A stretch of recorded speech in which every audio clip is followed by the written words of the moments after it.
All right, if you look at line 382, this is where it just so complicated. I decided to simplify it. Oh, wait, at 382, there was a mistake there. It says an issue in this case is whether Othal Wallace did not act with a premeditated design to kill. That's for first-degree murder. So I changed that to have a depraved mind without regard for human life. That was a cut and paste problem that I picked up on. And same at 398. I fixed that too. And I did it in the second-degree murder as well. So that's all corrected.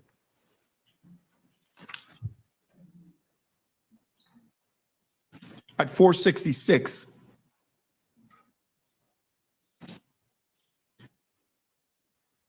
At 466. You see that it says Wallace caused great bodily harm or death to the victim. I just changed it to Jason Raynor because just to remain consistent with everything we've been doing. Yes, sir.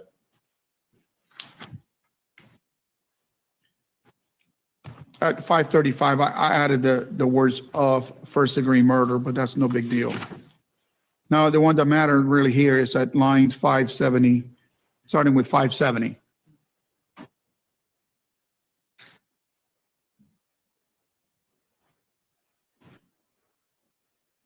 If you look at paragraph 570, I changed the second to last word to himself. So it reads as follows. Othal Wallace is presumed to have held a reasonable fear of imminent peril of death or great bodily harm to himself when using defensive force that was intended or likely to cause death or great bodily harm to himself if, and then I'll keep reading. Jason Raynor was in the process of unlawfully and forcefully entering or had unlawfully and forcibly entered an occupied vehicle, or if Jason Raynor had removed or was attempting to remove Othal Wallace against his will from the occupied vehicle. Do you want to see how I wrote it? If we could, Jeff. Here, I don't, yeah. If you want to come up here and read it. It's just, it doesn't make sense when you talk about another person and this person. It's very, very confusing.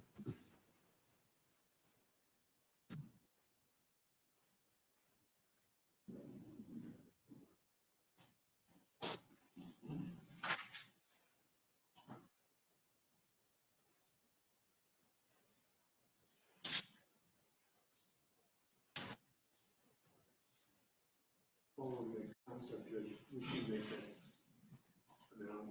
should make that same change in on section E. It says if that person is Yeah, it's, hey, guys, you got to keep it down so the court reporter can hear. I did. Is it not in there? No, it's not. In D, it's not. Oh, You don't have any. So I think yeah, yeah, okay. Yeah, same thing, right? yes, sir. Okay, but I mean, but you read it though? I read it one. Well, read all of it. That basically everything is highlighted there, just to make sure that that is what you guys want. And if it makes sense.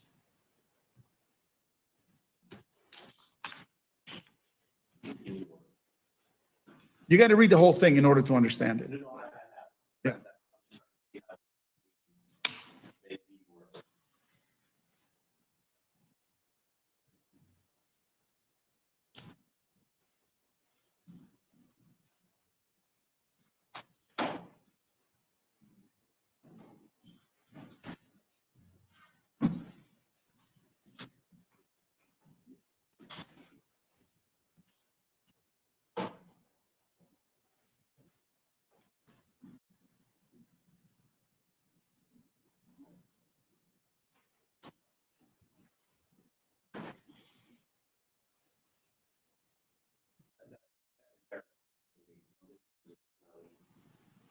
I got to take a look at it.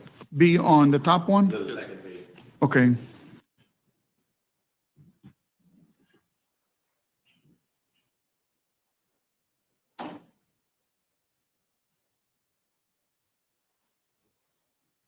You just said Jason Raynor was a law enforcement officer who entered or attempted to enter Othal Wallace vehicle in the performance of his official duties, and Jason Raynor identified himself in accordance with any applicable law, or Jason Raynor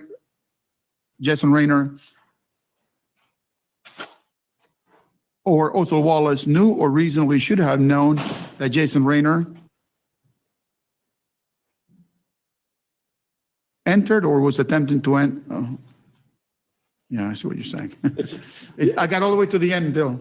If you could, we might just have to refer to the paragraph. I have to do it now. I know, that's, Okay, okay.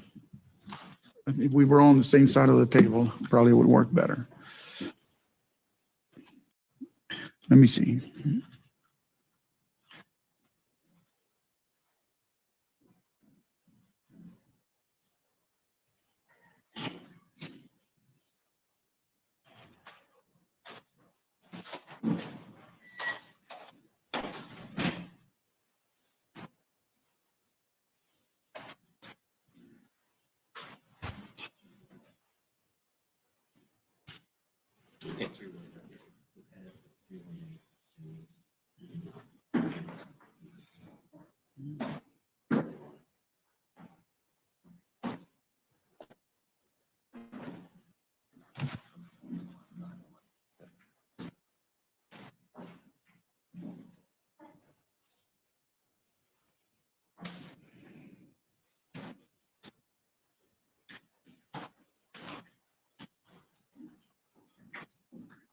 Okay, I'm getting close.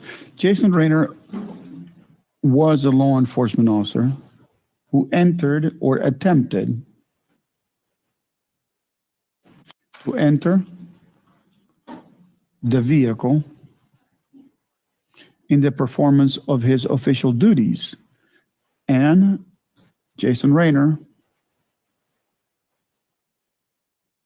identified himself in accordance with any applicable law, or Othal Wallace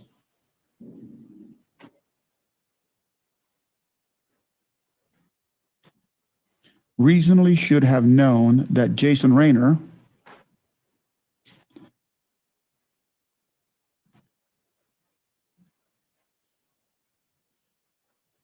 attempt to enter is in law enforcement capacity. that's fine.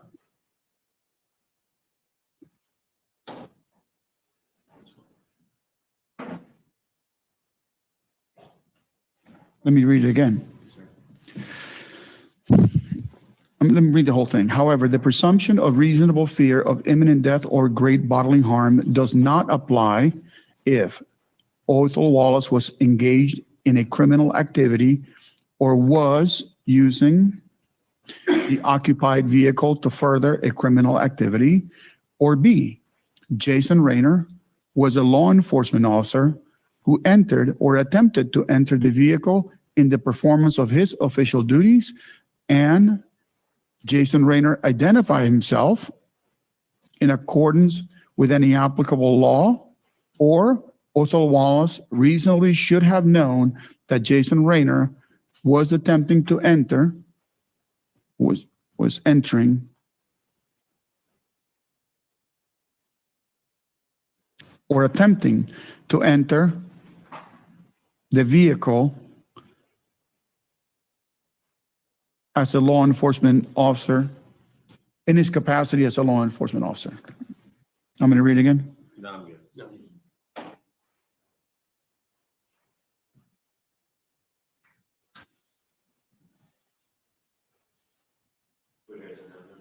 No. Yeah. Oh, no, wait. And then right after that, you allege did you read that part? Is that okay? I did, I saw that, but I think we were missing two paragraphs that I did yesterday. I think they need to be included. And you have them handy? I emailed them to That's the you. one. Was Yeah. that your email? think Mr. Amanda sent it to you this morning, Judge. Let me get Oh, it. this morning? Yes, Judge, just like an hour. Okay, let me take a look. Where would they go? They would go right before the definition for unlicensed carrying a concealed firearm. No, I don't, does it for this one? Hold on, I need to look at the standard terms. Either right before or right after.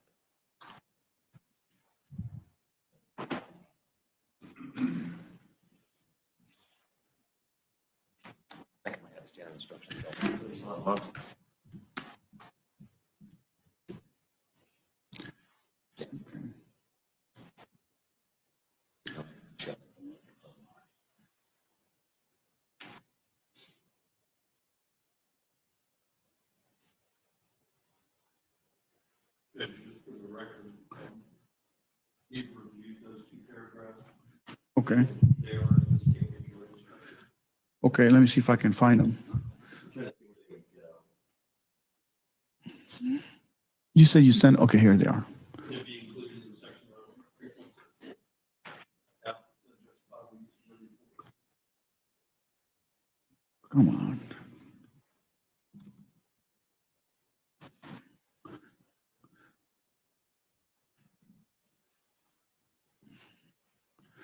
Okay, all right, so where would they go in my version 5?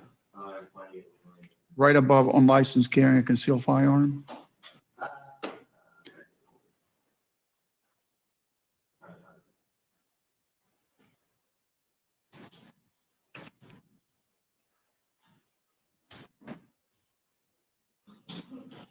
I do know in that email, Judge, there was a typo, repeated word as well. Where, is it off? Above, yeah. I picked that up. I picked up a few other typos, though, but.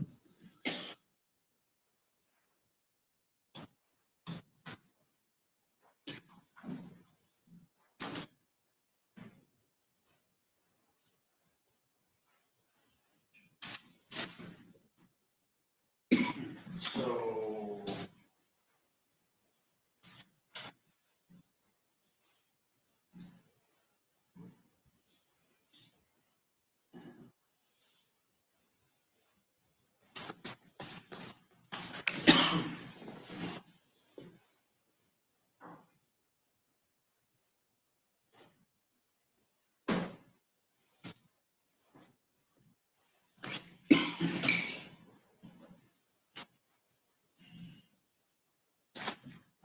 If you want to keep going, I'll find it. Oh, this is it. Oh, it's cool.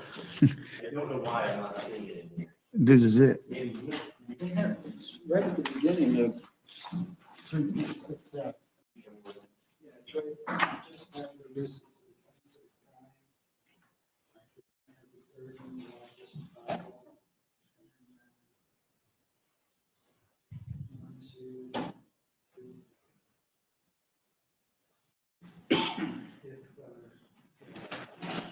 it's not on my mind.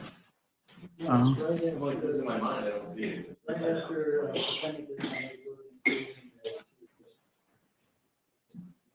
force. This is just use force.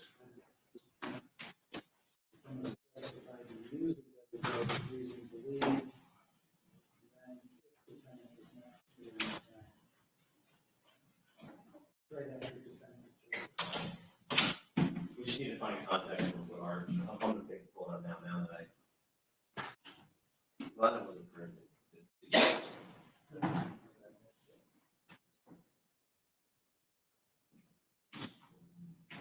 If you talk quiet, she won't take it down, so that's fine. You don't hear them, don't take it down.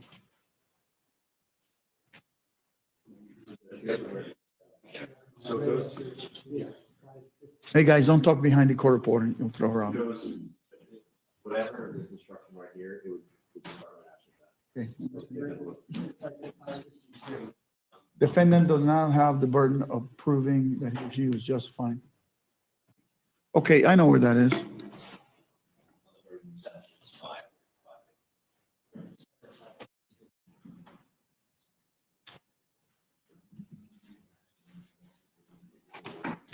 Yeah, 530. Well, it's 533 now with all the corrections here. Okay, so right after that paragraph?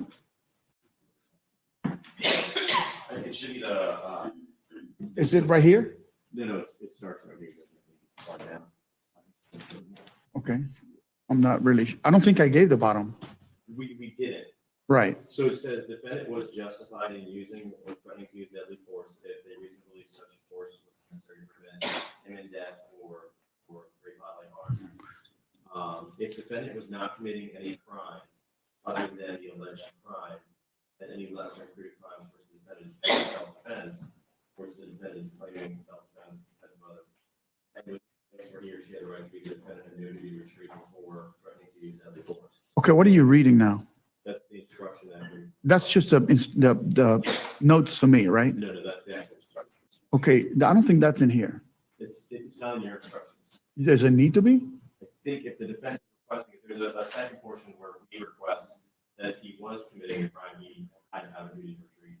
And that one would go after that, Yes, the one so you just read? It's really weird, that's why I didn't figure out how to technically set it up. So you find this paragraph, then we give the definition of carrying a firearm. Okay. And then this last I paragraph. don't want to screw this up, so we're gonna do it one bit at a time. Let me go on that side, and then if we don't, Don't you put it on the screen, Jeff? Very helpful. yeah. Okay.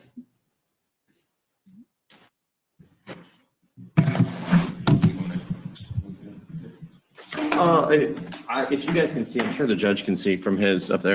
I got a screen right here.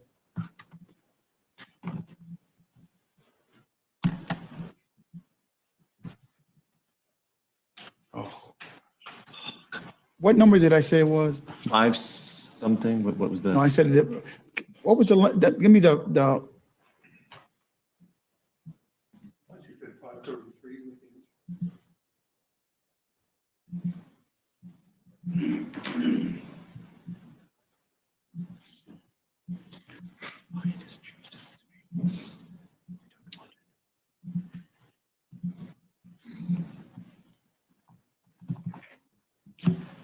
give me the beginning words of the paragraph. Oh. Yeah, right above so it. you see it right here, Judge. It starts right, defendant was justified in using or threatening to use deadly force. No, above that, above that. I need to Yes, find it sir. in mine. Yes, I got you. The law, Okay. The law, no. it is a defense of the crime. Defendant does not have the burden, that's what it is. Right, okay. Okay, I need to find that spot first.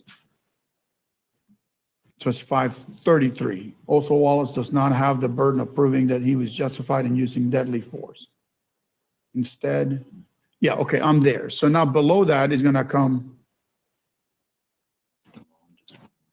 I think it should say the law on justifiable use or threatened use of deadly force in Florida is as follows. gotcha. He's okay with the next one. And then the next paragraph, It's fine. I gave, Othal Wallace was justified in using deadly force if he reasonably believed that such force was necessary to prevent imminent death or great bodily harm to himself. That's where. We're done. right, and then we would put this next paragraph in where it says, if Othal Wallace was not committing any crime, It would be the two paragraphs. the 2 paragraphs, right? Yeah, the two paragraphs I sent you. Jeff. Just gonna read it, I'm gonna type it in as you go. If Othal Wallace Was not committing any crime other than the alleged, it should be first degree murders, all those. Second degree murder, first degree, murder of a law enforcement officer. hold on.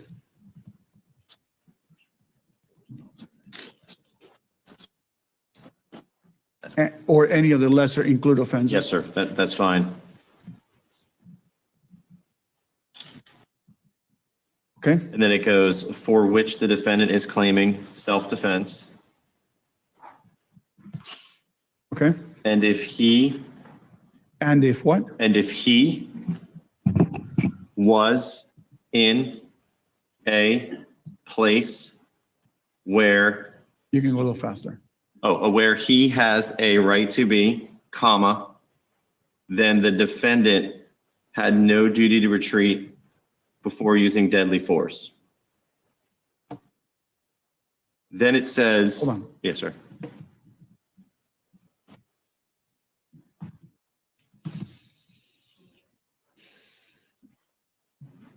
Okay, so that's one paragraph, right? Yes, sir. And then it says, give applicable the definition of the criminal activity. So Here's where, carrying a concealed firearm would go. I think it'd have to, okay, remember this number, 545. 545, got it.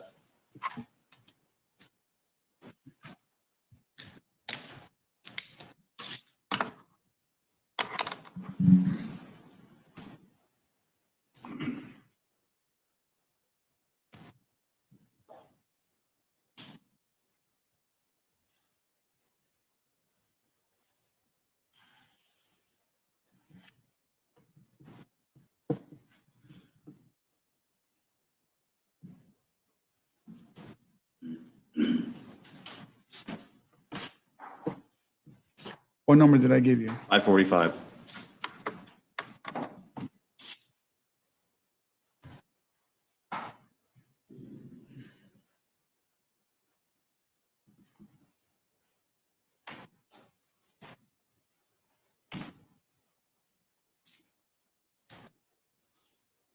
Okay, so now I included the definition of unlicensed carrying a concealed firearm Then there's one more paragraph we have to put in, Judge. after or before. After carrying concealed, after that instruction. Okay. Let me know when you're ready. Bye.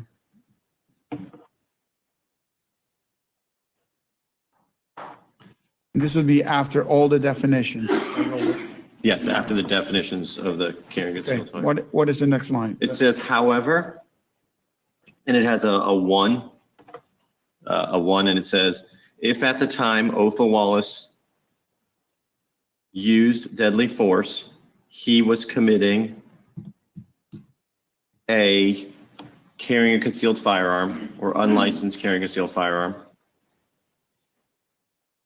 Okay, hold on. If at the time Othal Wallace used deadly force, He was committing a carrying concealed firearm uh-huh, or an unlicensed carrying concealed firearm, however you want to characterize it, Judge. yeah? And what was the other two? Yep, or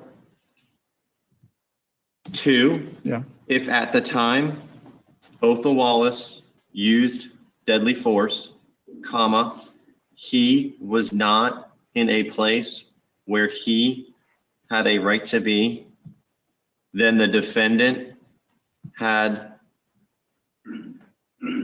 the legal obligation to use every reasonable means within his power and consistent with his own safety to avoid any danger, okay, hold on. Consistent with his own safety safety. to avoid any danger before using deadly force, period.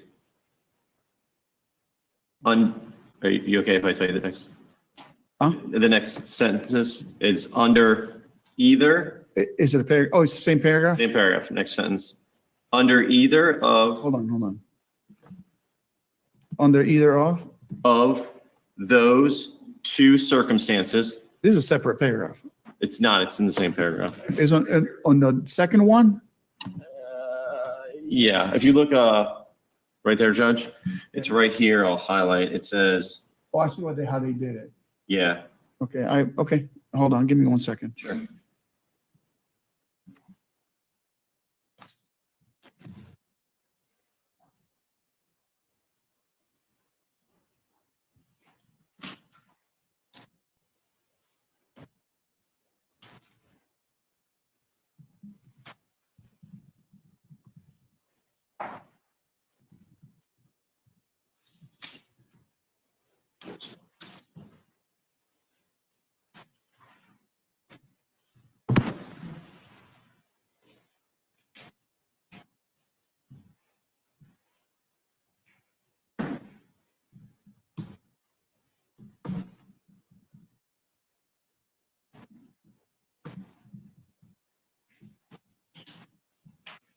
Okay, under either of those two, Circumstances, comma, the defendant had a duty to retreat, comma, unless he was placed was in a place, placed in a position of imminent danger of death or great bodily harm, and it would have increased his own danger to retreat, period. That's it? Nope, one more sentence. Go ahead. If the defendant had a duty to retreat and did not do so before using deadly force, then his use of deadly force was not justifiable. Period. Period. I'm gonna That's read it it. back to you. Yes, sir. However, one, if at the time Othal Wallace used deadly force, he was committing a concealed firearm, that doesn't make sense. It just committing I guess you could put committing the crime of.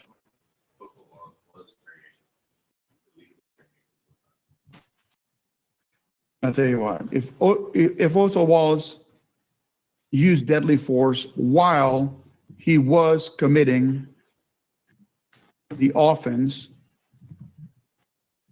of carrying a concealed firearm, or two, if at the time Othal Wallace used deadly force, he was not in a place where he had a right to be, then the defendant had the legal obligation to use every reasonable means within his power and consistent with his own safety to avoid any danger before using deadly force. Under either of those circumstances, the defendant had a duty to retreat unless he was placed in a position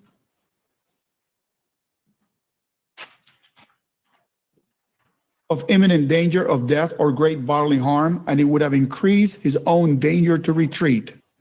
If the defendant had a duty to retreat and did not do so before using deadly force, then his use of deadly force was not justifiable. That's correct. Yes, sir. Okay? Someday somebody will fix this. I mean, this is just an absolute mess.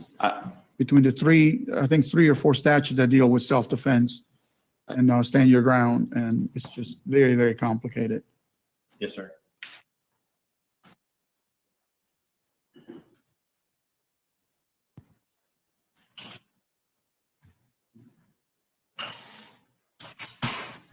Now, the one thing is, if you read the paragraph above where never mind, I think it's okay. No, this is the most confusing jury instructions that we deal with, this one. And then they get self-defense one that comes after that. Correct.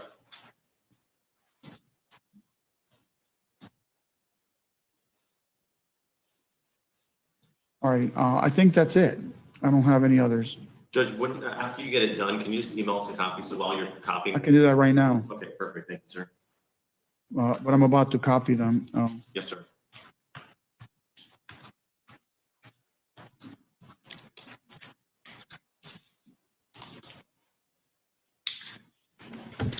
Oh, there's one more on the verdict. If you go to the verdict instruction, which is towards the end, my line, I can tell you what line it's going to be.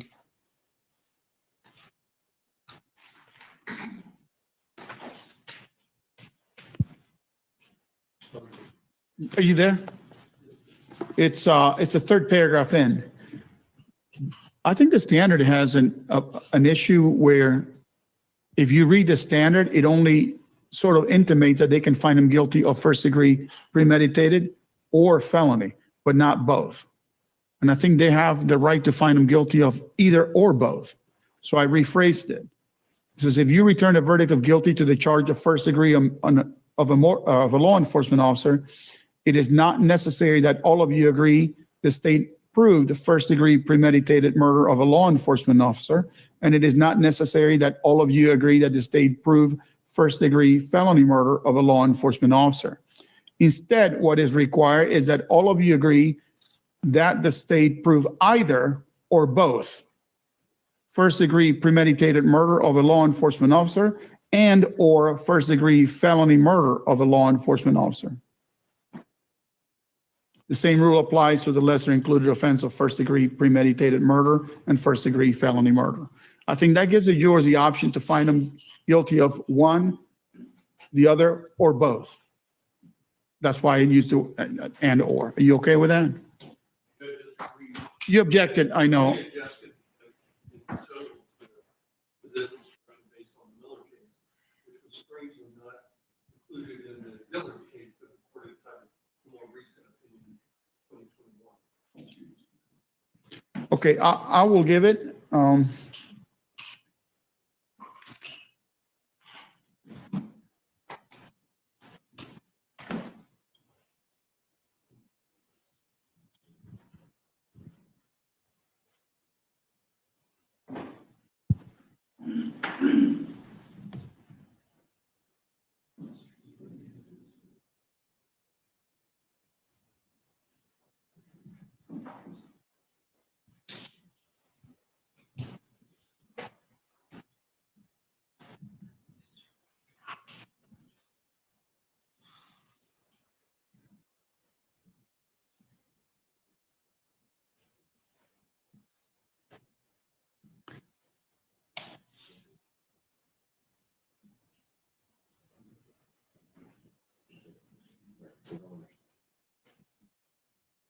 Can I just send it to Woods and?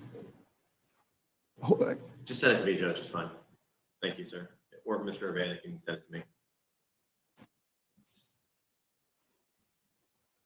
Judge, you could, like, you're gonna email it, you can send it to me. Well, yeah, I just want to do it real quick. Just send it to me, I'll get it to Mr. Rubisco, no worries. If your email comes up real quick, I think they're all coming up very quickly. Shoemaker's the only one that hasn't come up. Oh, and he came up then. Larissa did not come up. Okay, I just sent it. Let me know when you received it, because I got to unplug and go print this.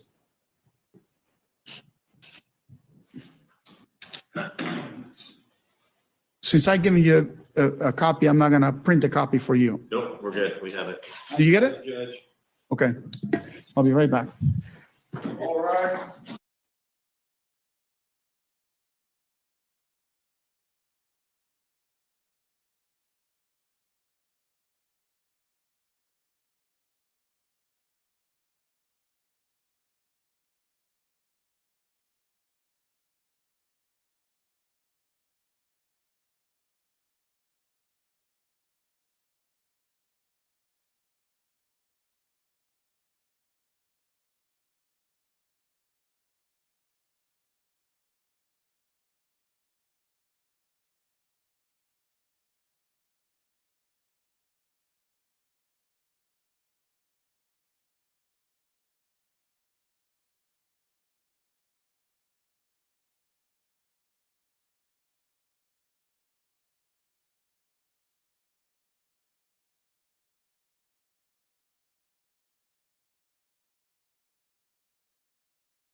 All right, so I'm gonna see if the judge is entering that into the court records. If so, we'll grab it and take a look at it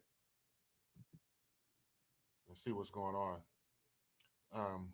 In the meantime, you guys remember to go to othal.org, othal.org, right? To donate towards his legal defense fund, because I'm gonna be honest with you, I do see some new names in the chat. You know, we'll take you a little bit more seriously if we can see those same names at othal.org as for donations. Other than that,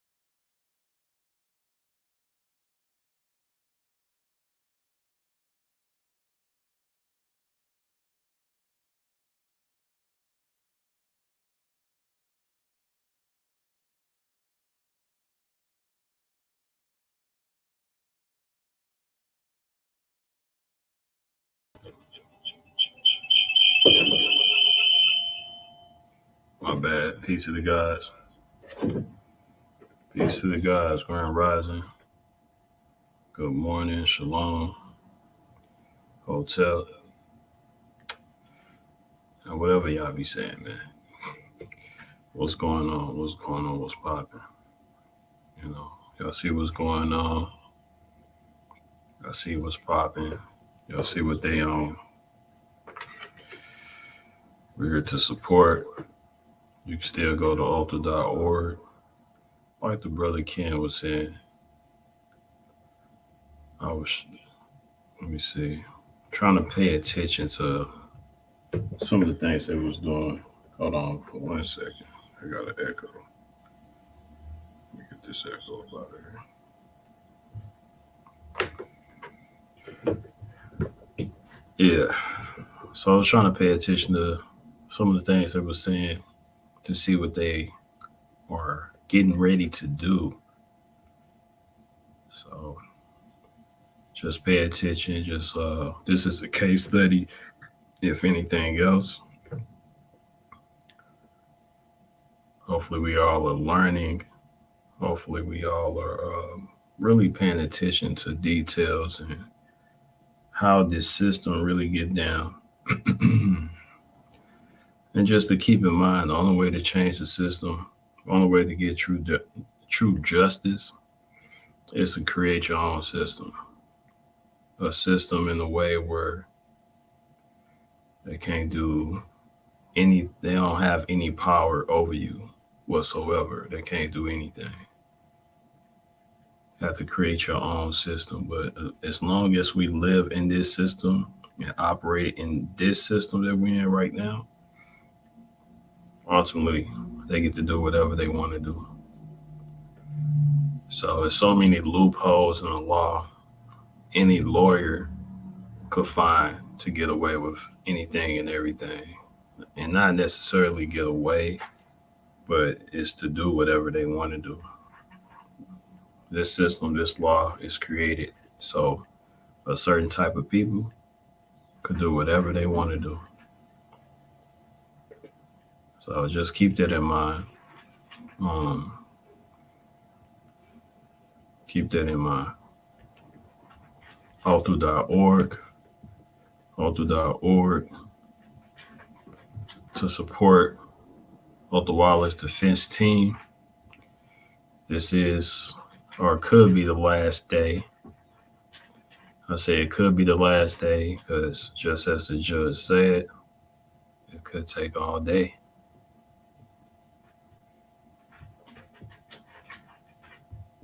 One moment.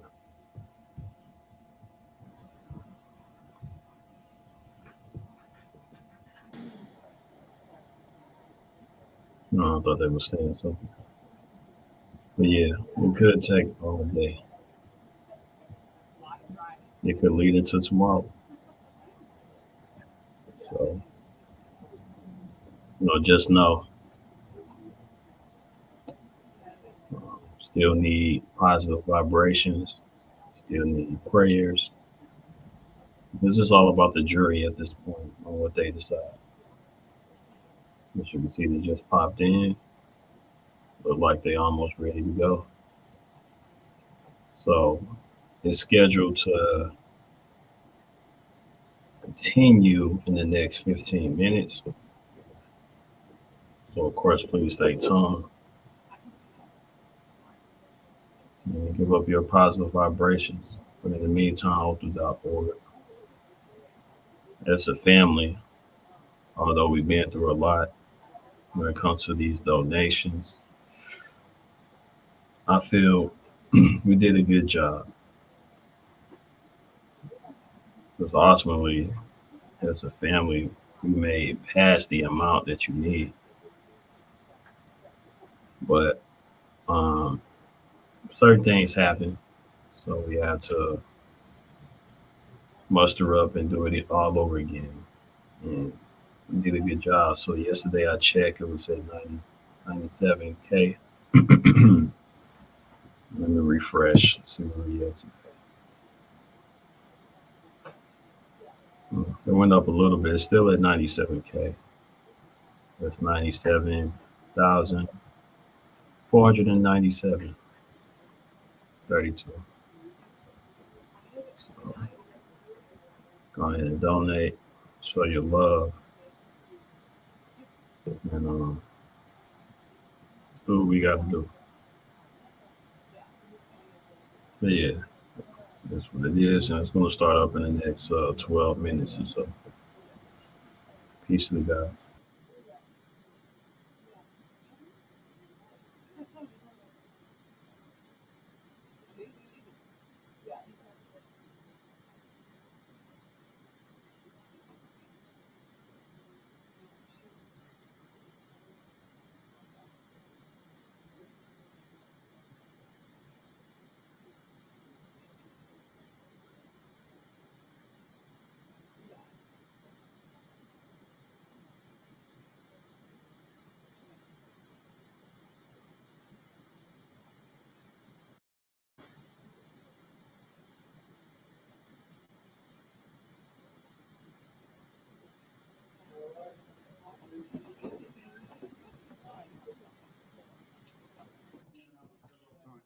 remain seated. I just gotta wait till they get printed.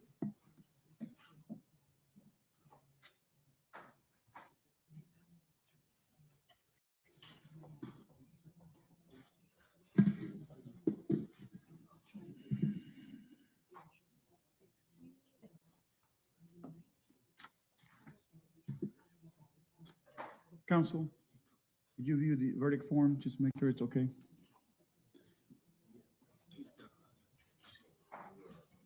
Sorry.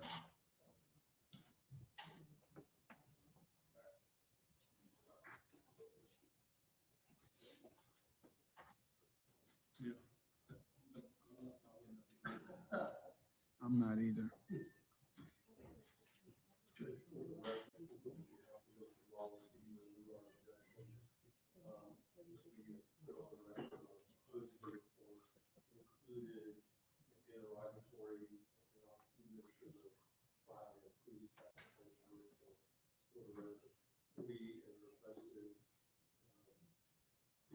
Dedicated murder for both the main charge and the lesser murder, as well as An independent finding as to each, yes, right? and the And unanimity as to each. Like I said, I cited the case law, and that's what I want to go with. Dillard, proposed um, I believe I emailed it to you. I can print it. Yeah, we'll file it as a proposed. You didn't file it in the court file? I sent it as an email, but I don't. Yeah, that I did, but proposed verdict, I think that's just the email.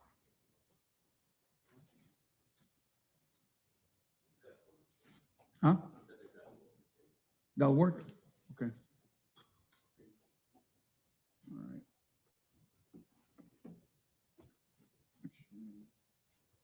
Run to my office, get one. I'm gonna go get the instructions and I'll be back.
hope it's not a change to the jury. It's not a change, just when you're instructing the jury. Yeah.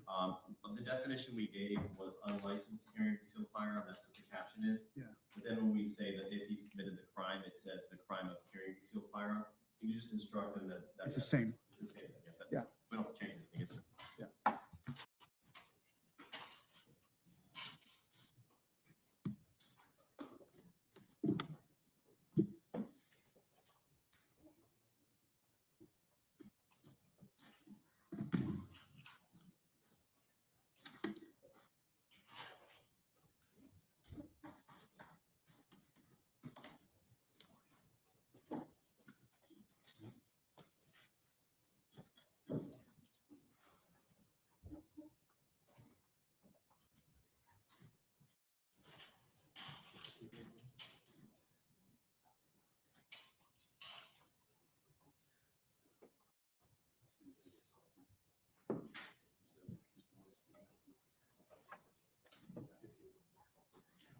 Oh.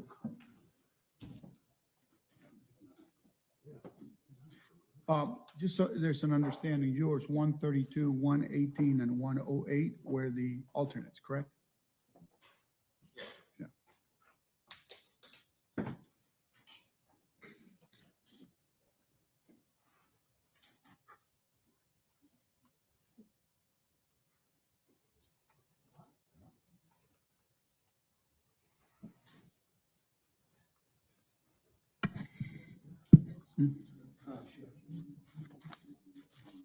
Sure. Yeah.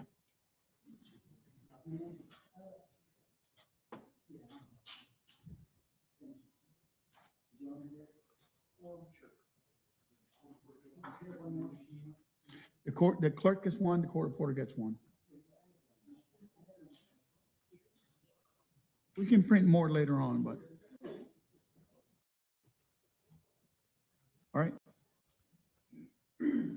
Okay, bring the jury in.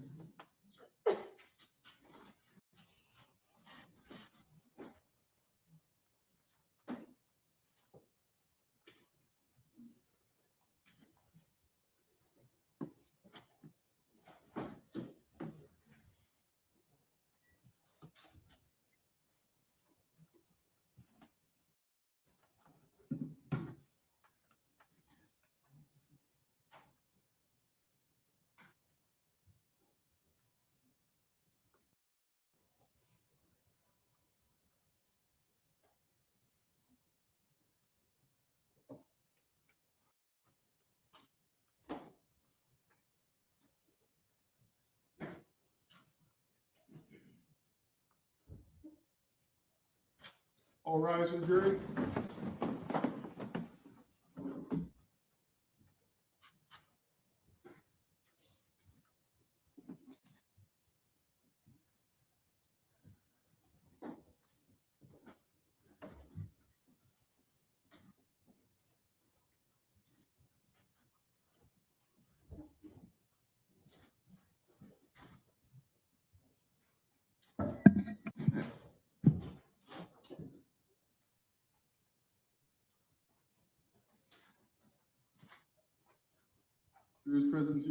You may be seated. Good morning, ladies and gentlemen. Once again, I want to ask you if you, while you were away from the courtroom, did you become aware of any of the facts of the case or any information that relates to the case? Or did you do any investigation on your own while you were away from the courtroom? Yeah. All right, thank you.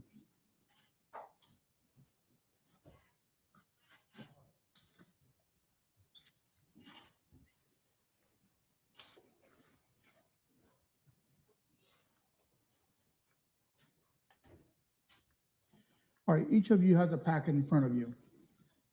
These are the instructions that apply to this case. This is your individualized copy for you. I found through experience that some people learn by listening, others by reading, and then others like to have the option to do both. So you have that opportunity to either read along with me or just listen to me. It's entirely up to you. Here's the one rule that applies though. We read together. No one gets ahead, okay? I'm assuming everyone has the packet? All right.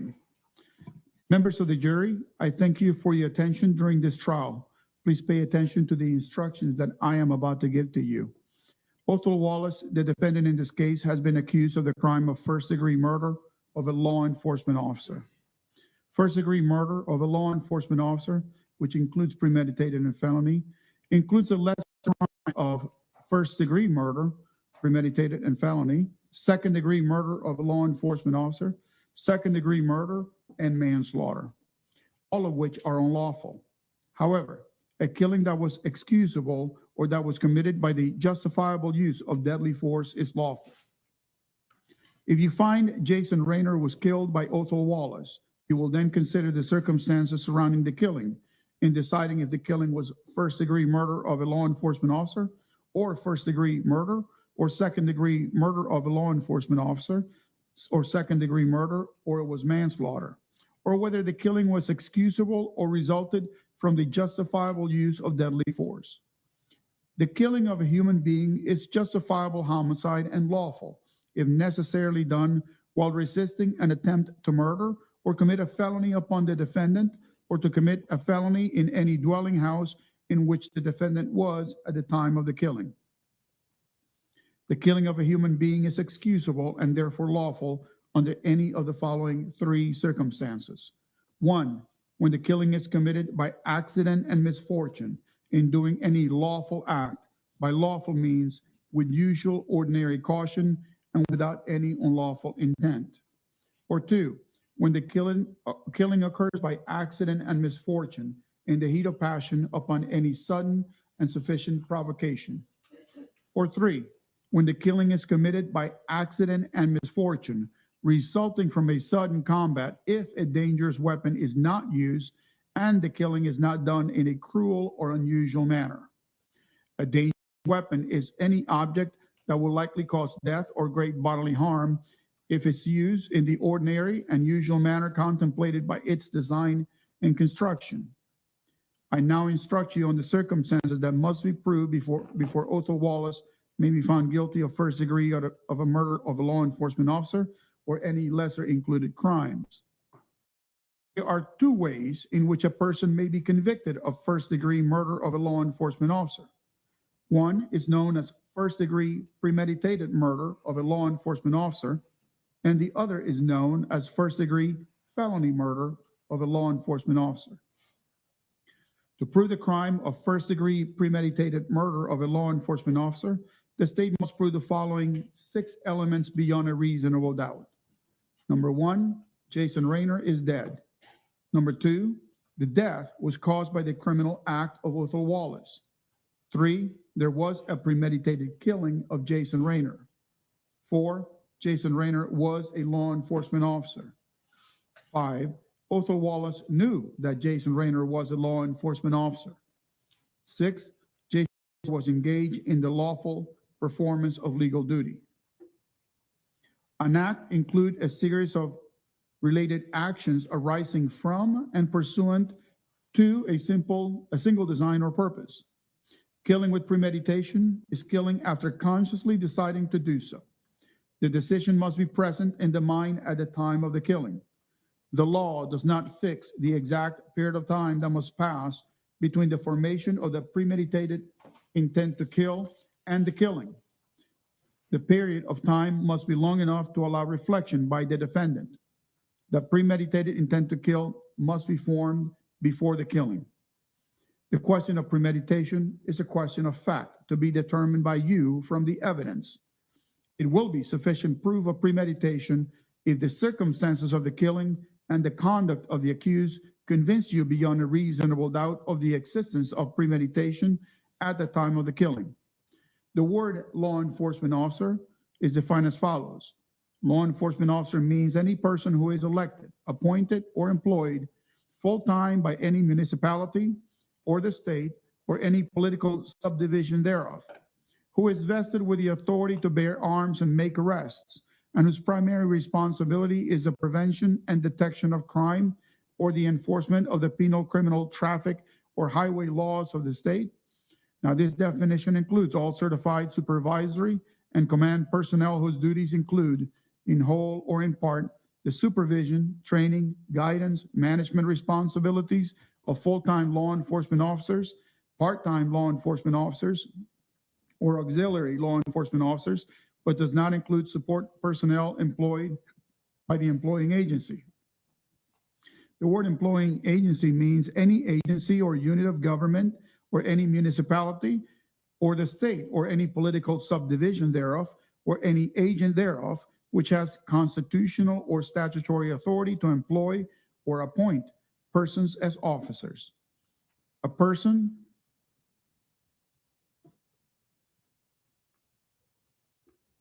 is not justified in using force to resist an arrest by a law enforcement officer or to resist a law enforcement officer who is engaged in the execution of a legal duty if the law enforcement officer was acting in good faith and he or she is known or reasonably appears to be a law enforcement officer.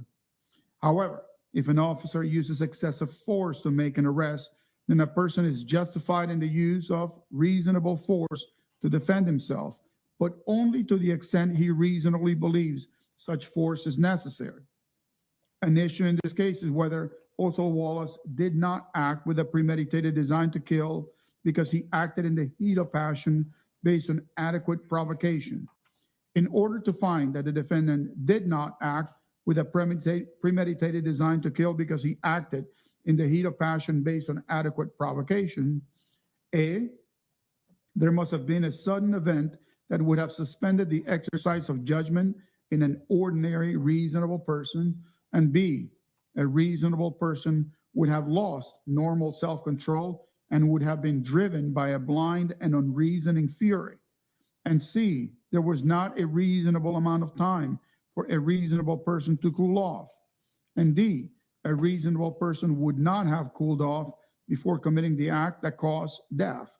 And E, Othal Wallace was in fact so provoked and did not cool off before he committed the act that caused the death of Jason Raynor. If you have a reasonable doubt whether the defendant acted with a premeditated design to kill because he acted in the heat of passion based on adequate provocation, you should not find him guilty of first-degree premeditated murder of a law enforcement officer.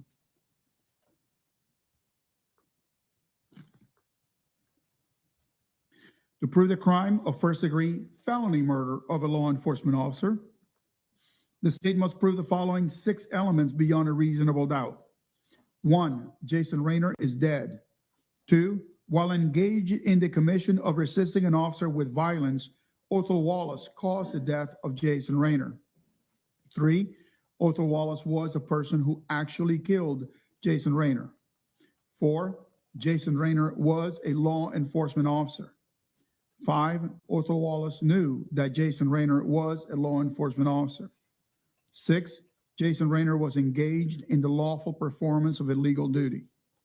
In order to convict the defendant of first-degree felony murder of a law enforcement officer, it is not necessary for the state to prove that the defendant had a premeditated design or intent to kill.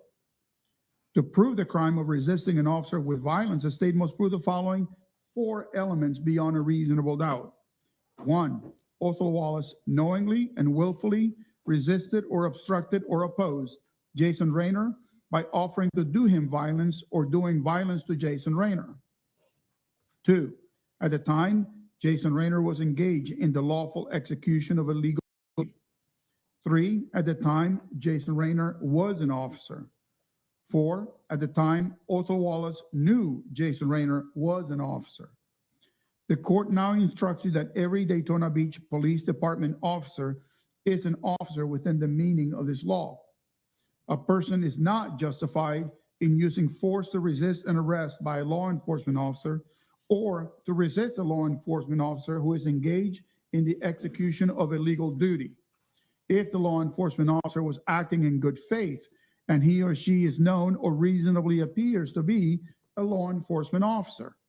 However, if an officer uses excessive force to make an arrest, then a person is justified in the use of reasonable force to defend himself, but only to the extent he reasonably believes that such force is necessary. Now, the words law enforcement officer has been previously defined for you at line 140. You should write 140 there. Please use that definition. Employing agency has been previously defined for you at line 150. Please use that definition. In considering the evidence, you should consider the possibility that although the evidence may not convince you that the defendant committed the main crimes of which he is accused, there may be evidence that he committed other acts that would constitute a lesser included crime. Therefore, if you decide that the main accusation has not been proved beyond a reasonable doubt, you will next need to decide if the defendant is guilty of any lesser included crime. The lesser crimes indicated in the definition of first-degree murder of a law enforcement officer are first-degree murder, both premeditated and felony, second-degree murder of a law enforcement officer, second-degree murder, and manslaughter. Now, first-degree murder as a lesser included offense. There are two ways in which a person may be convicted of first-degree murder. One is known as first-degree premeditated murder, and the other is known as first-degree felony murder. To prove the crime of first-degree premeditated murder, the state must prove the following three elements beyond a reasonable doubt. 1, Jason Raynor is dead. 2, the death was caused by the criminal act of Othal Wallace. 3, there was a premeditated killing of Jason Raynor. An act includes a series of related actions arising from and performed pursuant to a single design or purpose. Killing with premeditation is killing after consciously deciding to do so. The decision must be present in the mind at the time of the killing. The law does not fix the exact period of time that must pass between the formation of the premeditated intent to kill and the killing. The period must be long enough to allow reflection by the defendant. The premeditated intent to kill must be formed before the killing. The question of premeditation is a question of fact to be determined by you from the evidence. It will be sufficient proof of premeditation if the circumstances of the killing and the conduct of the accused convince you beyond a reasonable doubt of the existence of premeditation at the time of the killing.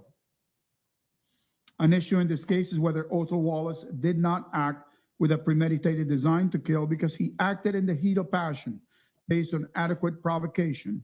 In order to find that the defendant did not act with a premeditated design to kill because he acted in the heat of passion based on adequate provocation, A, there must have been a sudden event that would have suspended the exercise of judgment in an ordinary reasonable person. And B, a reasonable person would have lost normal self-control and would have been driven by a blind and unreasoning fury. And C, there was not a reasonable amount of time for a reasonable person to cool off.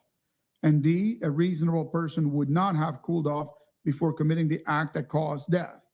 And E, Othal Wallace was in fact so provoked and did not cool off before he committed the act that caused the death of Jason Raynor. If you have a reasonable doubt whether the defendant acted with a premeditated design to kill because he acted in the heat of passion based on adequate provocation, you should not find him guilty of first-degree premeditated murder. To prove the crime of first-degree felony murder, the state must prove the following three elements beyond a reasonable doubt. 1, Jason Raynor is dead. 2, while engaged in the commission of resisting an officer with violence, the defendant caused the death of Jason Raynor.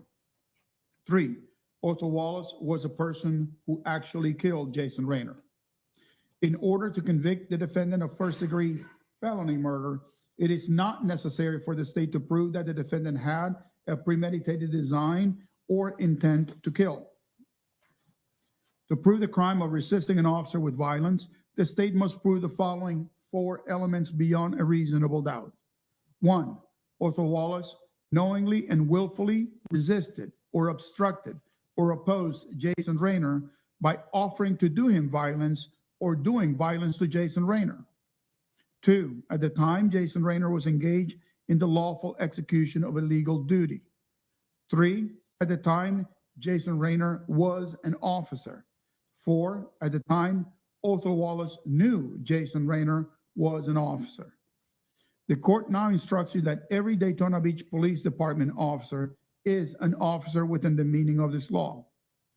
A person is not justified in using force to resist an arrest by a law enforcement officer or to resist a law enforcement officer who is engaged in the execution of a legal duty if the law enforcement officer was acting in good faith and he or she is known or reasonably appears to be a law enforcement officer.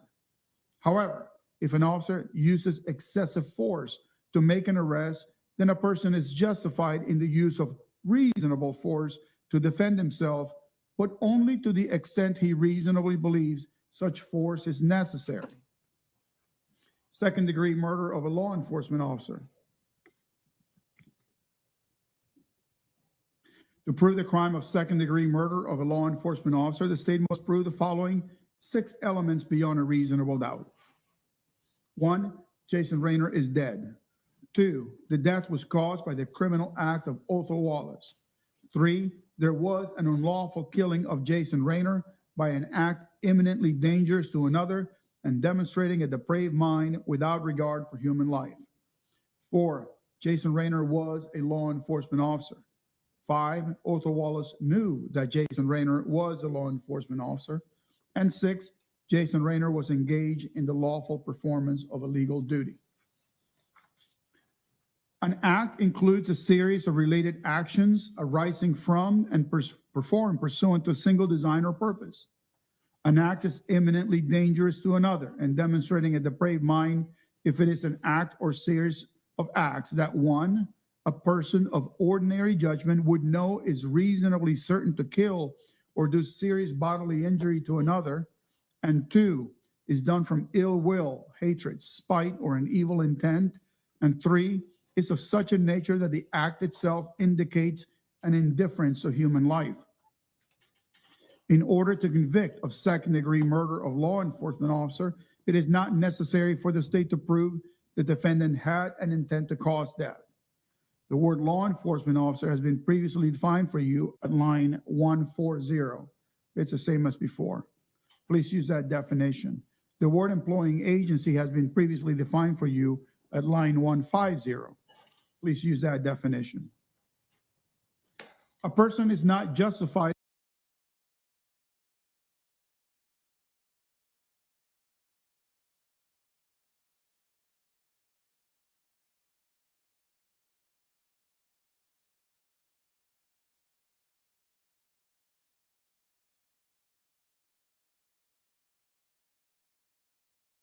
excessive force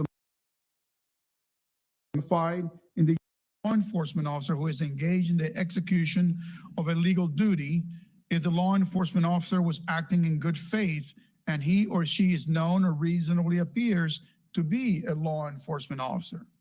However, if an officer uses excessive force to make an arrest, then a person is justified in the use of reasonable force to defend himself, but only to the extent he reasonably believes such force is necessary. An issue in this case is whether Othal Wallace did not have a depraved mind without regard for human life because he acted in the heat of passion based on adequate provocation.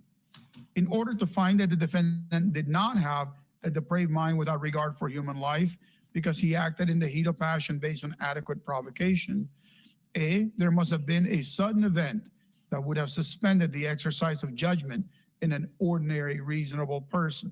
And B, a reasonable person would have lost normal self-control and would have been driven by a blind and unreasoning fury. And C, there was not a reasonable amount of time for a reasonable person to cool off. And D, a reasonable person would not have cooled off before committing the act that caused death. And E, Othal Wallace was in fact so provoked and did not cool off before he committed the act that caused the death of Jason Raynor. If you have a reasonable doubt about whether the defendant had a depraved mind without regard for human life because he acted in the heat of passion based on adequate provocation, you should not find him guilty of second-degree murder of a law enforcement officer. To prove the crime of second-degree murder, the state must prove the following 3 elements beyond a reasonable doubt. 1, Jason Raynor is dead. 2, the death was caused by the criminal act of Othal Wallace. 3, there was an unlawful killing of Jason Raynor by an act imminently dangerous to another and demonstrating a depraved mind without regard for human life. An act includes a series of related actions arising from and performed pursuant to a single design or purpose. An act is imminently dangerous to another and demonstrating a depraved mind if it is an act or series of acts that 1, a person of ordinary judgment would know is reasonably certain to kill or do serious bodily injury to another, and 2, is done from ill will, hatred, spite, or an evil intent, and 3, it's of such a nature that the act itself indicates an indifference to human life. In order to convict of second-degree murder, it is not necessary for the state to prove that the defendant had an intent to cause death. An issue in this case is whether Othal Wallace did not have a depraved mind without regard for human life because he acted in the heat of passion based on adequate provocation. In order to find that the defendant did not have a depraved mind without regard for human life because he acted in the heat of passion based on adequate provocation, A, there must have been a sudden event that would have suspended the exercise of judgment in an ordinary reasonable person.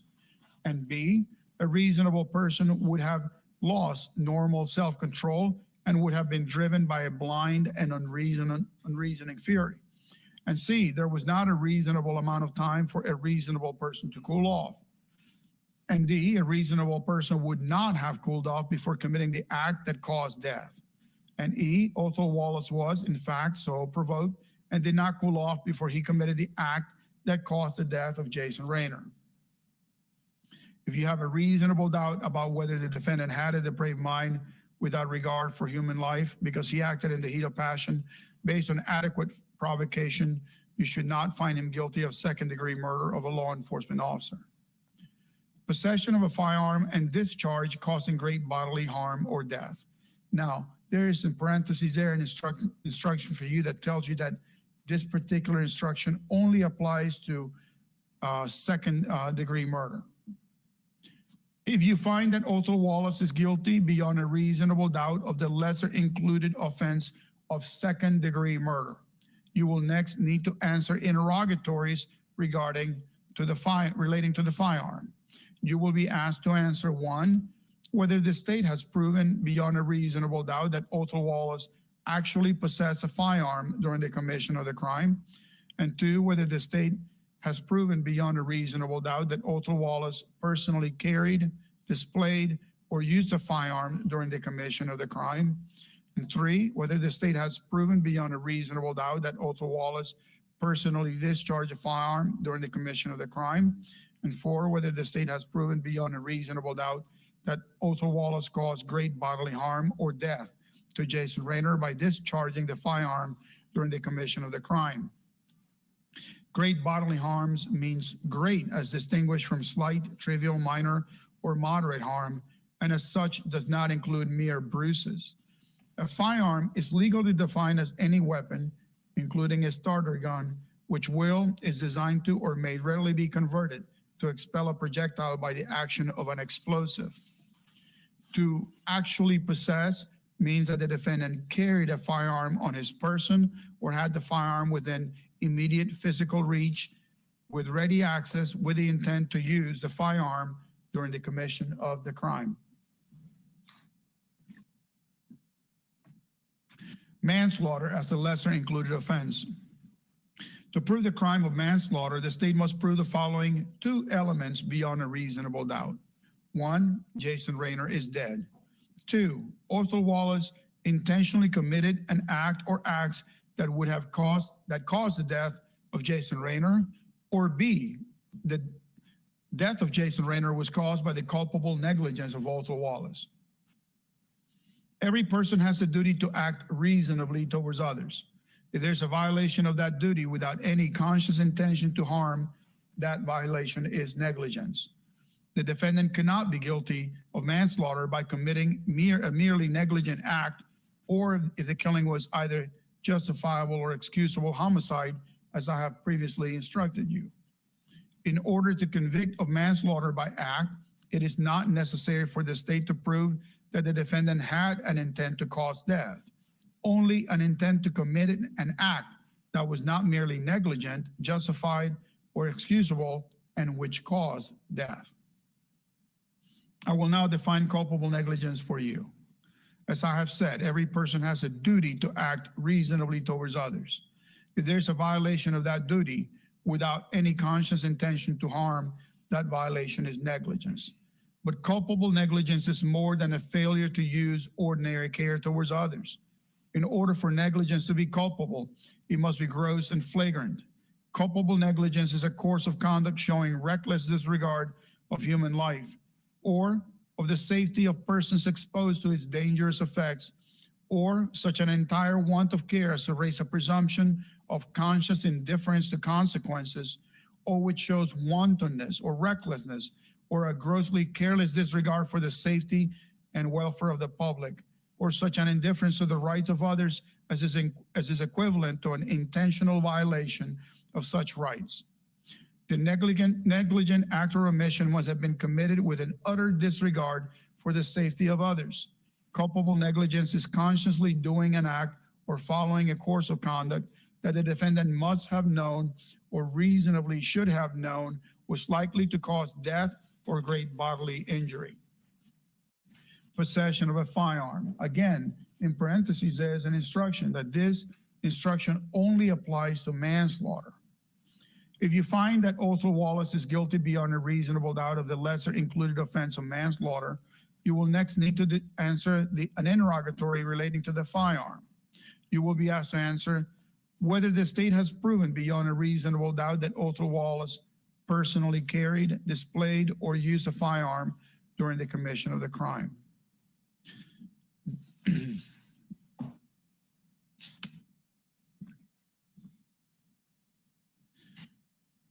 It is a defense to the crime of first-degree murder of a law enforcement officer, including lesser included offenses of first-degree murder, second-degree murder of a law enforcement officer, second-degree murder, and manslaughter, if the actions of Othal Wallace constituted the justifiable use of deadly force. Deadly force means force likely to cause death or great bodily harm. Great bodily harm means great as distinguished from slight, trivial, minor, or moderate harm. Othal Wallace does not have the burden of proving that he was justified in using deadly force. Instead, for you to find the defendant guilty, the state must prove beyond a reasonable doubt the defendant was not justified in using deadly force. The law on the justifiable use of deadly force in Florida is as follows. Othal Wallace was justified in using deadly force if he reasonably believed that such force was necessary to prevent imminent death or great bodily harm to himself. If Othal Wallace was not committing any crime other than the alleged first-degree murder of a law enforcement officer or any of the lesser included offenses for which the defendant is claiming self-defense, and if he was in a place where he has a right to be, then the defendant had no duty to retreat before using deadly force. Now, unlicensed carrying a concealed firearm is also known as carrying a concealed firearm. Unlicensed carrying a concealed firearm occurs when the evidence showed that Othal Wallace knowingly carried on or about his person a firearm. The firearm was concealed from the ordinary sight of another person. At the time, Othal Wallace was not licensed to carry a concealed firearm. The term on or about his person means physically on the person or readily accessible to him. The term ordinary sight of another person means the casual and ordinary observation of another in the normal associations of life. A firearm need not be completely hidden for you to find that it was concealed. However, a firearm is not concealed if, although not fully exposed, its status as a firearm is detectable by ordinary observation. A deadly weapon is any object that will likely cause death or great bodily harm if used in an ordinary and usual manner, contemplated by its design and construction. Great bodily harm means great as distinguished from slight, trivial, minor, or moderate harm, and as such does not include mere bruises. A firearms means any weapon which will is designed to or may readily be converted to expel a projectile by the action of an explosive. However, one, if at the time Othal Wallace used deadly force while he was committing the offense of carrying a concealed firearm, or two, if at the time Othal Wallace used deadly force, he was not in a place where he had a right to be, then the defendant had the legal obligation to use every reasonable means within his power and consistent with his own safety to avoid any danger before using deadly force. Under either of those two circumstances, the defendant had a duty to retreat unless he was placed in a position of imminent danger of death or great bodily harm, and it would have increased his own danger to retreat. If the defendant had a duty to retreat and did not do so before using deadly force, then his use of deadly force was not justifiable. A person is not justified in using force to resist an arrest by a law enforcement officer or to resist a law enforcement officer who is engaged in the execution of a legal duty if the law enforcement officer was acting in good faith and he or she is known or reasonably appears to be a law enforcement officer. However, if an officer uses excessive force to make an arrest, then a person is justified in the use of reasonable force to defend himself, but only to the extent he reasonably believes such force is necessary. In deciding whether Othal Wallace was justified in the use of deadly force, you must consider the circumstances by which he was surrounded at the time the force was used.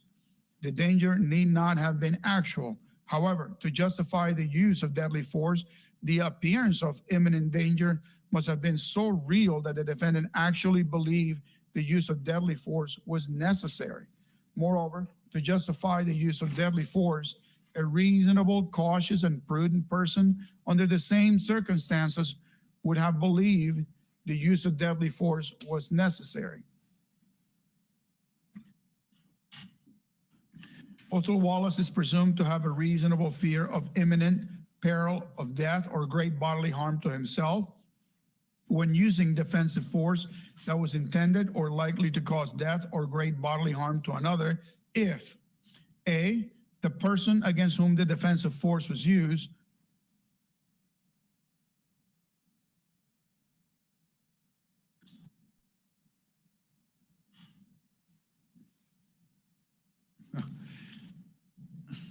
I saw it happen. I made some changes that apparently didn't make.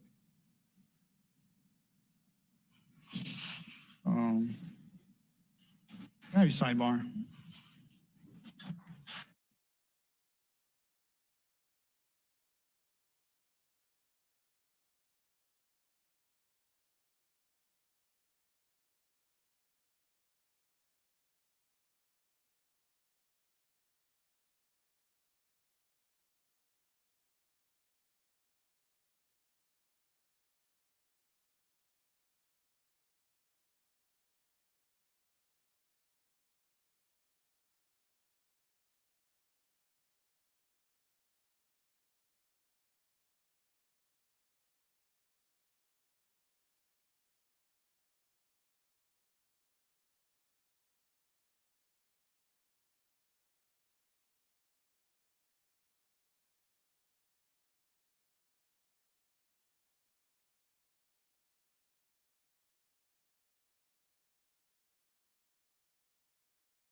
625.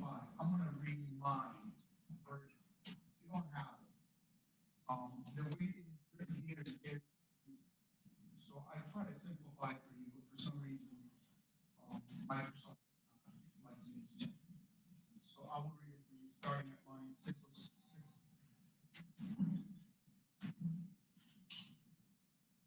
602. Just listen to me. Othal Wallace is presumed to have held a reasonable fear or imminent peril of death or great bodily harm to himself when using the first defensive force that was intended or likely to cause death or great bodily harm to himself. If A, Jason Raynor was in the process of unlawfully and forcefully entering or had unlawfully and forcefully entered an occupied vehicle, or Jason Raynor had removed or was attempting to remove Othal Wallace against his will from the occupied vehicle, and B, Othal Wallace knew or had reason to believe that an unlawful and forcible entry or unlawful and forcible act was occurring or had occurred.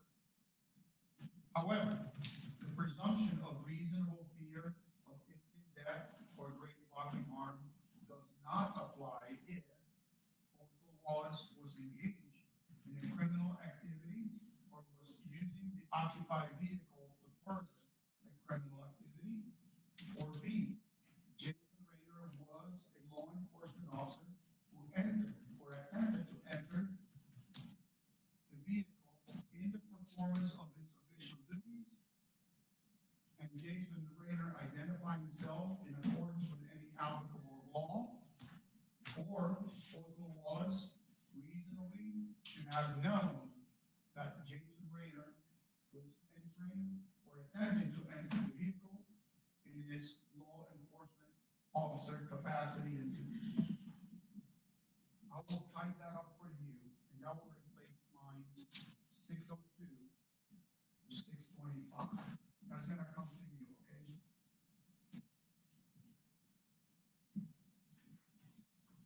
I'm gonna be now at line 627. A person who lawfully and by force enters or attempt to enter another's occupied vehicle is presumed to be doing so with intent to commit an unlawful act involving force or violence. The word vehicle means a conveyance of any kind, whether or not motorized, which is designed to transport people or property. In considering the issue of self-defense, we may take into account the relative physical abilities and capacities of Othal Wallace and Jason Raynor to discharge a firearm, whether accidental or not, has been deemed to be use of deadly force as a matter of law.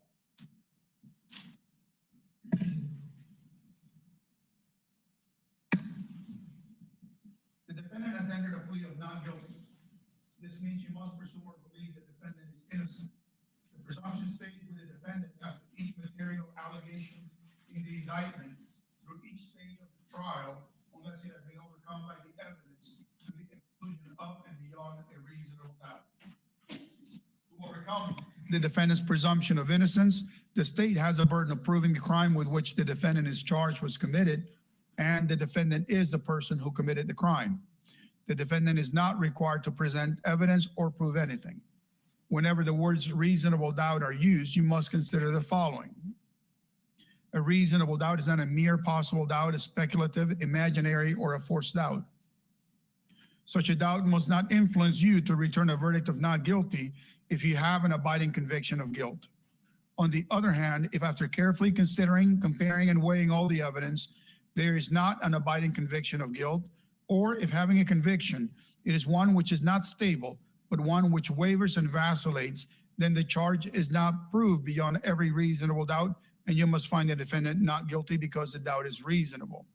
It is to the evidence introduced in this trial and to it alone that you are to look for that proof. A reasonable doubt as to the guilt of the defendant may arise from the evidence, a conflict in the evidence, or the lack of evidence. If you have a reasonable doubt, you should find the defendant not guilty. If you have no reasonable doubt, you should find the defendant guilty. It is up to you to decide what evidence is reliable. You should use your common sense in deciding which is the best evidence and which evidence should not be relied upon in considering your verdict. You may find some of the evidence not reliable or less reliable than other evidence. You should consider how the witnesses acted as well as what they said. Some things you should consider are, did the witness seem to have an opportunity to see and know the things about which the witness testified? Did the witness seem to have an accurate memory? Was the witness honest and straightforward in answering the attorney's questions? Did the witness have some interest in how the case should be decided? Does the witness's testimony agree with the other testimony and other evidence in the case? Has the witness been offered or received any money, preferred treatment, or other benefit in order to get the witness to testify? Did the witness at some other time make a statement that is inconsistent with the testimony he or she gave in court? Whether the state has met its burden of proof does not depend upon the number of witnesses it has called or upon the number of exhibits it has offered, but instead upon the nature and quality of the evidence presented. The fact that a witness is employed in a law enforcement officer in law enforcement does not mean that his or her testimony deserves more or less consideration than that of any other witness. Expert witnesses are like other witnesses, with one exception. The law permits an expert to give his or her opinion. However, an expert's opinion is reliable only when given on a subject about which you believe him or her to be an expert. Like other witnesses, you may believe or disbelieve all or any part of an expert's testimony. The defendant in this case has become a witness. You should apply the same rules of consideration of his testimony that you apply to the testimony of the other witnesses. It is entirely proper for a lawyer to talk to a witness about what testimony the witness would give if called to the courtroom. The witness should not be discredited by talking to a lawyer about his or her testimony. You may rely upon your own conclusion about the credibility of any witness. A juror may believe or disbelieve all or any part of the evidence or the testimony of any witness. The Constitution requires the state to prove its accusation against the defendant. It is not necessary for the defendant to disprove anything, nor is the defendant required to prove his innocence. It is up to the state to prove the defendant's guilt by evidence. A statement claimed to have been made by the defendant outside of court has been placed before you. Such a statement should always be considered with caution and be weighed with great care to make certain that it was freely and voluntarily made. Therefore, you must determine from the evidence that the defendant's alleged statement was knowingly, voluntarily, and freely made. In making this determination, you should consider the total circumstances, including but not limited to, 1, whether when the defendant made the statement, he had been threatened to make it in order to get him to make it, and 2, whether anyone had promised him anything in order to get him to make it. If you conclude that the defendant's out-of-court statement was not freely and voluntarily made, you should disregard it. There are some general rules that apply to your discussions. You must follow these rules in order to return a lawful verdict. 1, you must follow the law as it is set out in these instructions. If you fail to follow the law, your verdict will be a miscarriage of justice. There is no reason for failing to follow in this case. All of us are depending upon you to make a wise and legal decision in this matter. 2, this case must be decided only upon the evidence that you have heard from the testimony of witnesses and have seen in the form of exhibits and evidence and these instructions.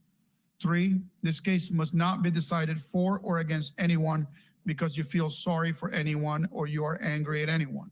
4, remember the lawyers are not on trial. Your feelings about them should not influence your decision in this case.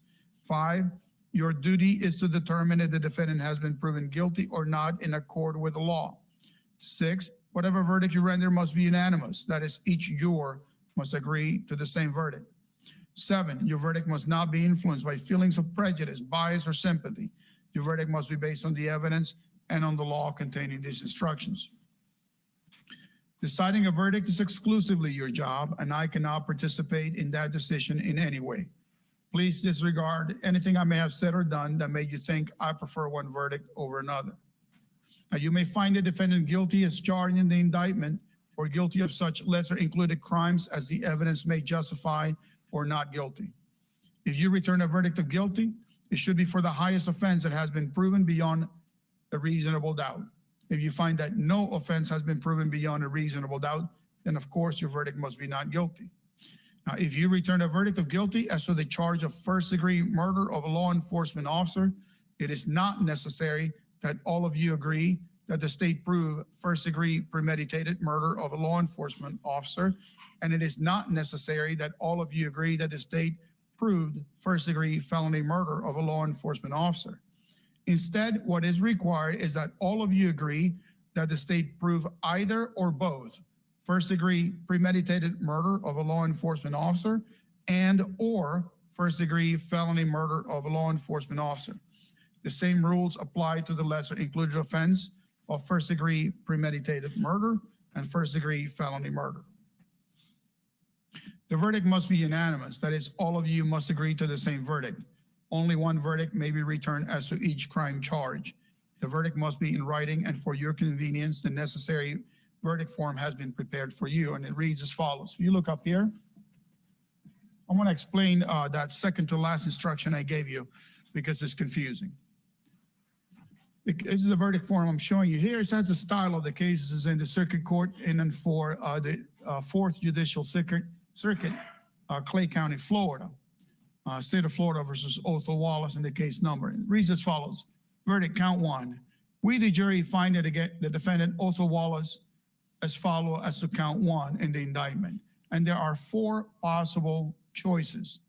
I'm sorry.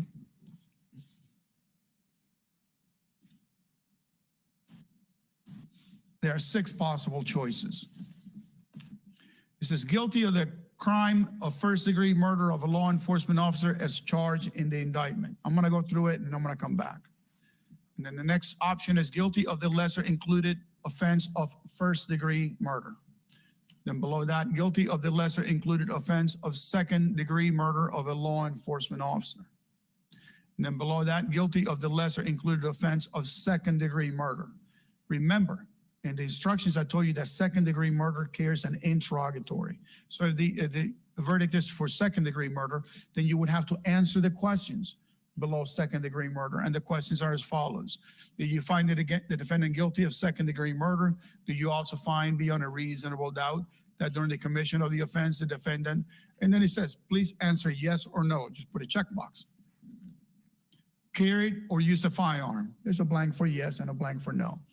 Actually possess a firearm, blank for yes, blank for no.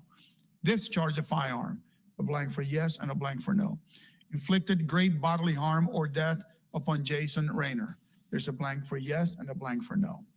And then going on down, as another lesser included of first-degree murder of a law enforcement officer, the next one is guilty of the lesser included offense of manslaughter. Remember, manslaughter has a special question that has to be answered. And if the verdict is manslaughter, then you would have to say, answer the following question. If you find the defendant guilty of manslaughter, do you also find beyond a reasonable doubt that during the commission of the offense, the defendant carried or used a firearm? And then there's a blank for yes or no.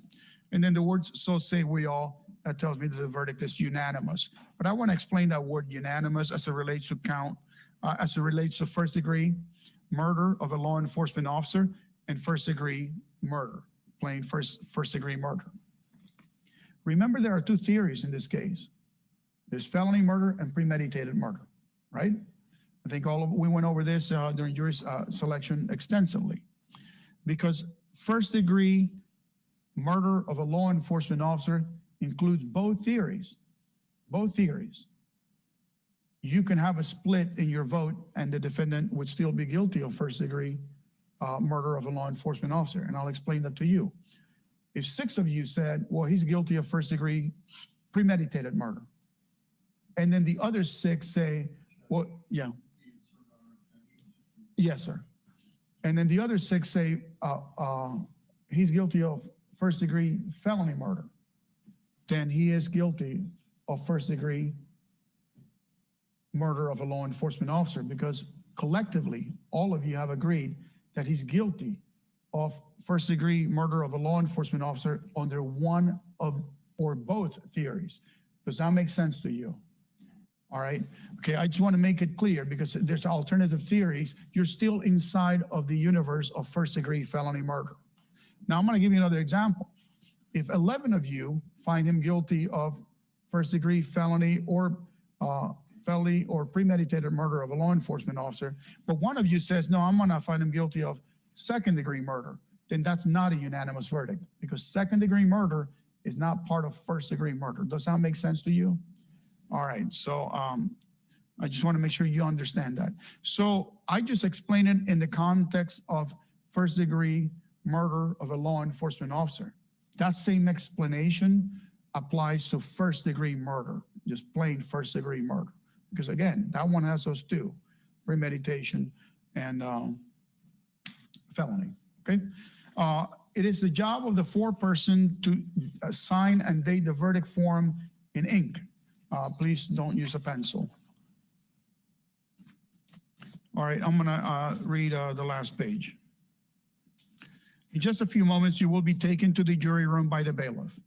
The first thing you should do is to choose a foreperson who will preside over your deliberations. The foreperson should see to it that your discussions are carried on in an organized way and that everyone has a fair chance to be heard. It is also the foreperson's job to sign and date the verdict form when all of you have agreed on a verdict, and then to bring the verdict form back into the courtroom. During deliberations, jurors must communicate about the case only with one another and only when all jurors are present in the jury room. If a juror goes to the restroom, the deliberation should stop until the juror returns. You are not to communicate with any person outside the jury about this case. Until you have reached a verdict, you must not talk about this case in person or through the telephone, writing, or electronic communication, such as a blog, Twitter, email, text message, or by any other means. Do not contact anyone to assist you during deliberations. These communications rules apply until I discharge you at the end of the case. If you become aware of any violation of these instructions or any other instructions I have given in this case, you must tell me by giving a note to the bailiff. Many of you have cell phones, tablets, laptops, or other electronic devices here in the courtroom. The rules do not allow you to bring your phones or any of those type of electronic devices into the jury room. Kindly leave those devices in your seats where they will be guarded by the bailiff while you deliberate. If you need to communicate with me, send a note through the bailiff. If you have voted, do not disclose the actual vote on the note. If you have a question, I will talk to the lawyers before I answer it, and that could take some time. You may continue your deliberations while you wait for my answer. I will answer any question, if I can, in writing or orally here in open court. During the trial, items were received into evidence as exhibits. You may examine whatever exhibits you think will help you in your deliberations. The exhibits will be sent into the jury room with you when you begin to deliberate. In the event that you wish to review any of the electronic evidence or recordings, please make requests in writing. These particular items may only be viewed here in open court and in the presence of all the jurors. Before I read the last paragraph, I want to go over just the last couple of things. I've just read you the law. Will each of you agree to follow the law as I have read it? Okay. Is there anyone here who can follow the law as I read it? All right, thank you. There are some exhibits that are going to be going back there. Obviously, one of us is a firearm, and there's live ammunition. I'm going to remove the live ammunition from the firearm, but the live ammunition will remain in the courtroom. If you wish to view the live ammunition, just send a note through the bailiff. While I'm talking about that, there's a note right here that I want you to use if you need to communicate with me. Just write down in here what is it that you need and knock on the door, hand it to the bailiff. The bailiff will bring it back to me, and I'll see if I can answer your concerns or questions, whatever they may be. 3 of you were selected as alternate, jurors 132, 118, and 108. If you don't mind remaining in the courtroom when the rest of you begin the deliberations. Logistically speaking, food, it's early in the morning, but I'm assuming there could be a possibility that you'll need lunch at some point in time. If that becomes an issue, just knock on the door and tell the bailiff, we would like to order lunch. That process takes some time, so don't wait till you're starving to death before you knock on the door. It could be another hour before we can get you your food. Electronic devices cannot go back into the jury room. If you have a smartwatch, I mean, anything that can connect to the outside world cannot go into the jury room. So leave everything behind into the courtroom, and then the bailiffs will safeguard your personal property here. So don't take any electronic devices into the jury room. I'm sorry? Okay, and they'll tell you where to put those things. I don't know if we have any smokers, but if you do need a break and get out of that room, just knock on the door and tell the bailiff you need a break. Breaks are done collectively. You go outside as a group, 12, if you need a break, but you will not deliberate outside of that room. You only deliberate in the room. So if you want to go outside and get some fresh air, he'll take you outside, but don't be deliberating out and whatever they take you for your break. It's not my courtroom, so I forgot my notes of the things that I typically go over. When you have a verdict, this is what the procedure I want you to follow. When you have a verdict, I just want you to knock on the door real hard. I just want them to knock. I want you to knock on the door real hard and then tell the bailiff that you have a verdict. Don't tell them what the verdict is, and then the verdict will come back and we'll collect the group here and we'll prepare ourselves to receive your verdict. The foreperson, whoever that person may be, I'm gonna ask you to grab the verdict and just fold it in half and in your hand, bring it into the courtroom. I don't think if there's anything else I need to tell you. Yeah, question, same thing, knock on the door, fill them in here. I believe that's it. In closing, let me remind you that it is important that you follow the law as it is spelled out in these instructions in deciding your verdict. There are no other laws that apply to this case. Even if you do not like the laws that must be applied, you must use them. For more than 2 centuries, we have lived by the Constitution and the law. No juror has a right to violate the rules we all share. Actually, there was one more instruction that I wanted to tell you about. Your job is to determine the outcome of this case based upon these instructions. You are not to consider any possible penalty as you're discussing these instructions. I want to make sure that's very clear. That is not to be a factor. Thank you very much. Other than yours, 132, 118, and 108. Yeah. Yeah, we'll get that for you. Oh, yeah, that's the other thing I forgot to tell you. My previous instruction not to talk about the case is lifted. Now I want you to talk about the case. Take your notes with you into the jury room and then deliberate freely. There are no restrictions on deliberation. We'll stay here as long as you need us to stay here.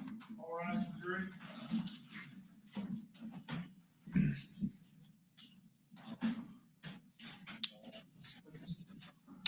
Ring the bell. Or actually told him to stay.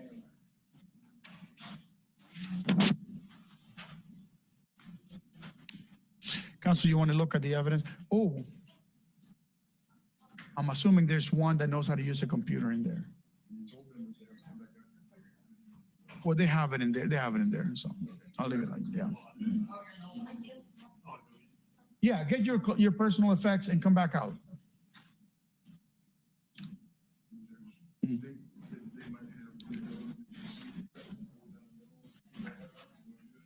That'll be fine. Good job, sir. Thank you.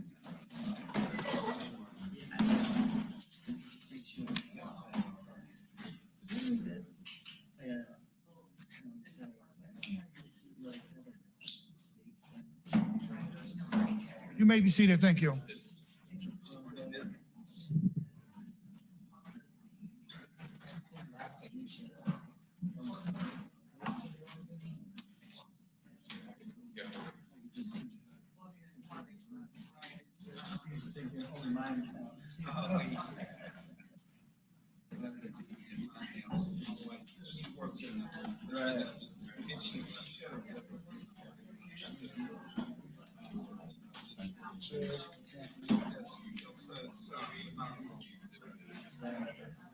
She's getting better.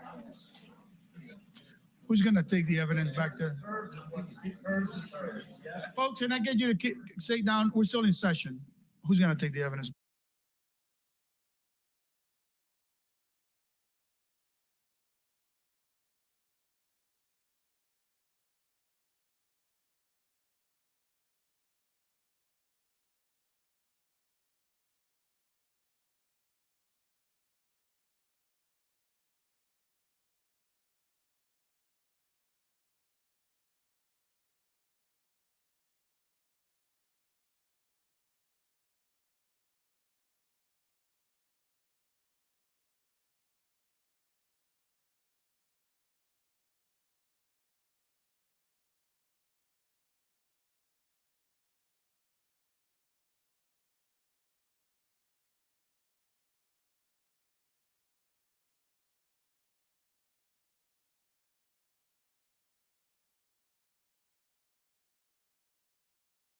Back there.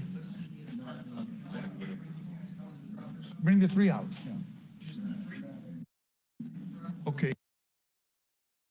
Would you let him know not to remove the firearm?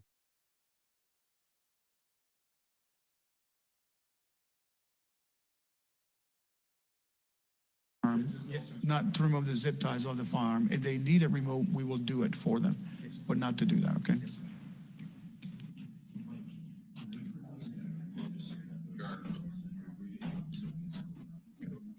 Hey, stand by. Back on the record.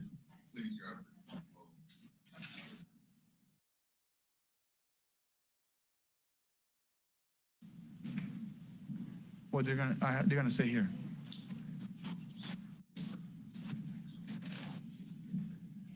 It did not? Did you stipulate? Okay, mark it as up. We'll put it on the record in a moment. Okay. Do it at the sidebar. Actually, I'm gonna take them with me. Can you take them to the jury room where I'm working out of the 3? The 3, yeah. Take them to the jury room where my office is. I guess I made that up an office or whatever. Yeah, I'll be over there.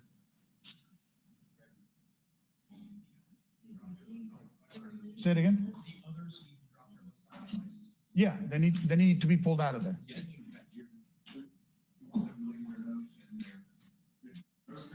Leave the notes here, yeah. Yeah, and the instruction, yeah. Yeah, I got a little I'll meet you there in a moment, okay? hard. That's just what I'm still fired up a little bit. Thanks for listening. Or just collect them and bring them out. I don't care, you put them, you have a box? Put them all in a box. Okay. Yeah.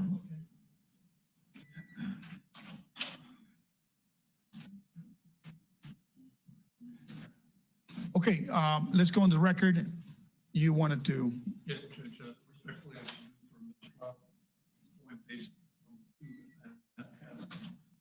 that fall together.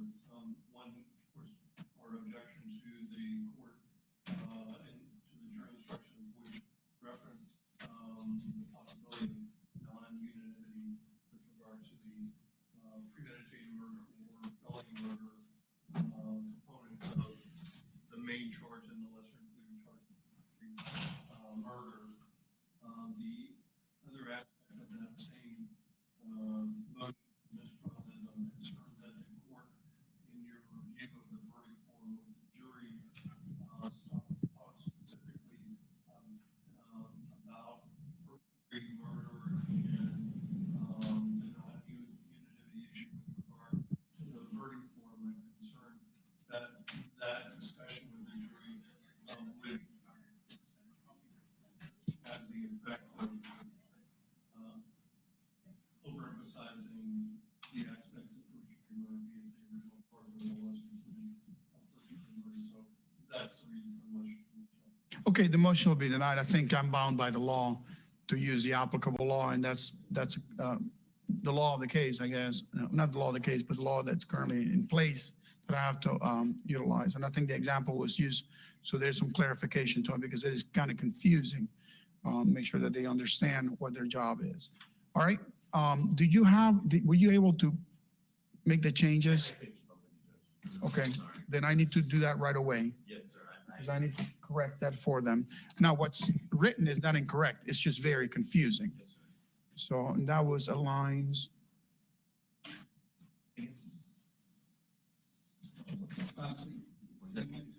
602.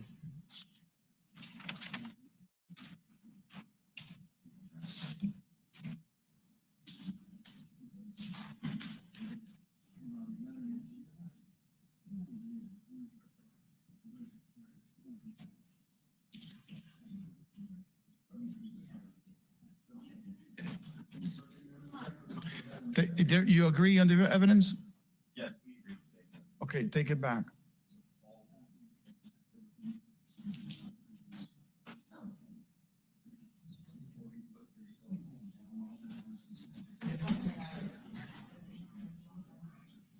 Yeah, let's go on the record still. Mr. Probisco, you indicated that there was a component, something that was not introduced into evidence, which was the Axon camera audit. I think it was on one of the last exhibits, but it wasn't formally entered into evidence. So I'll go ahead and admit it as evidence without objection and then send it back to the jury.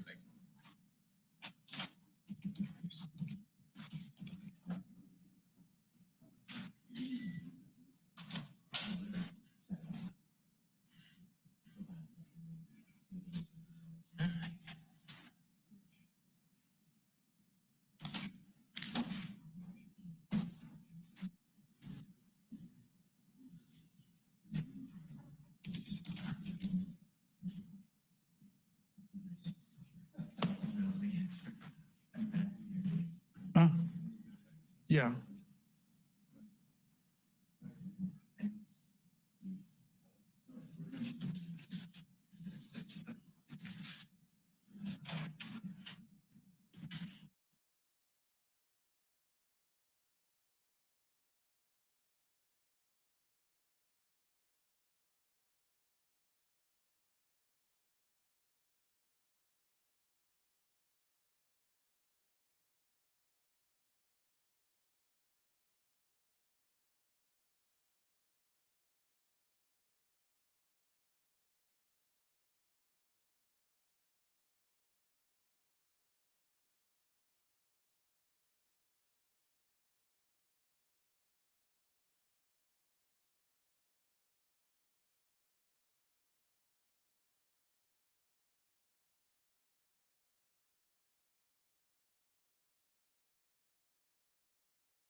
following replaces lines 602 through 605, 625 in your packet. Please disregard those lines.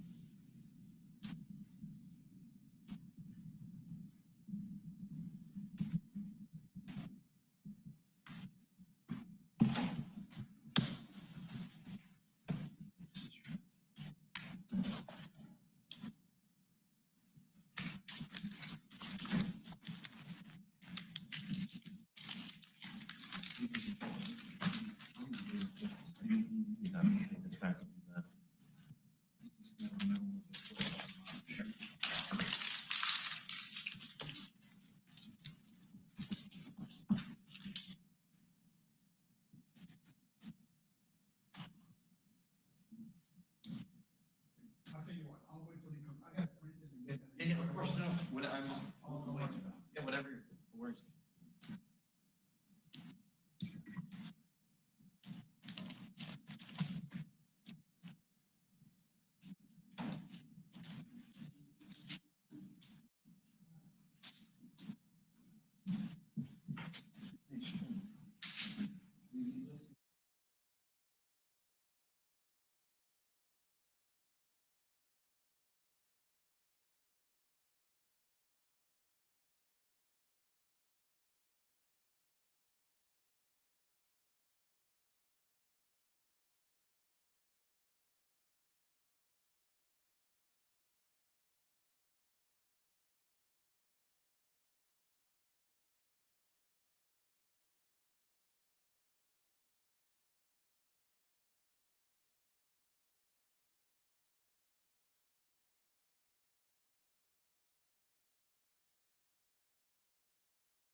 George apparently has asked for a list of the exhibits. We don't have that. I went down, I had a whole list of them I'd been working on, but it's downstairs now. I can go print it out. Well, I don't know.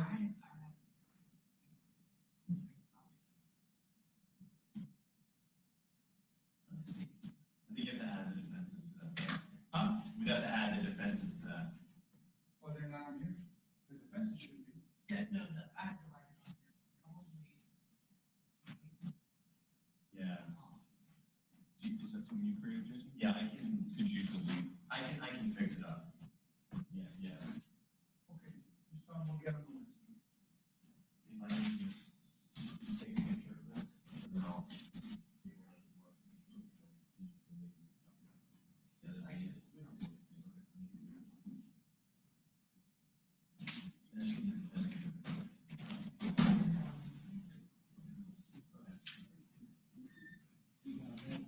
Okay, let's, still on the record, let's talk about, potential outcomes here. If it's any kind of first degree murder, then we're looking at a penalty phase.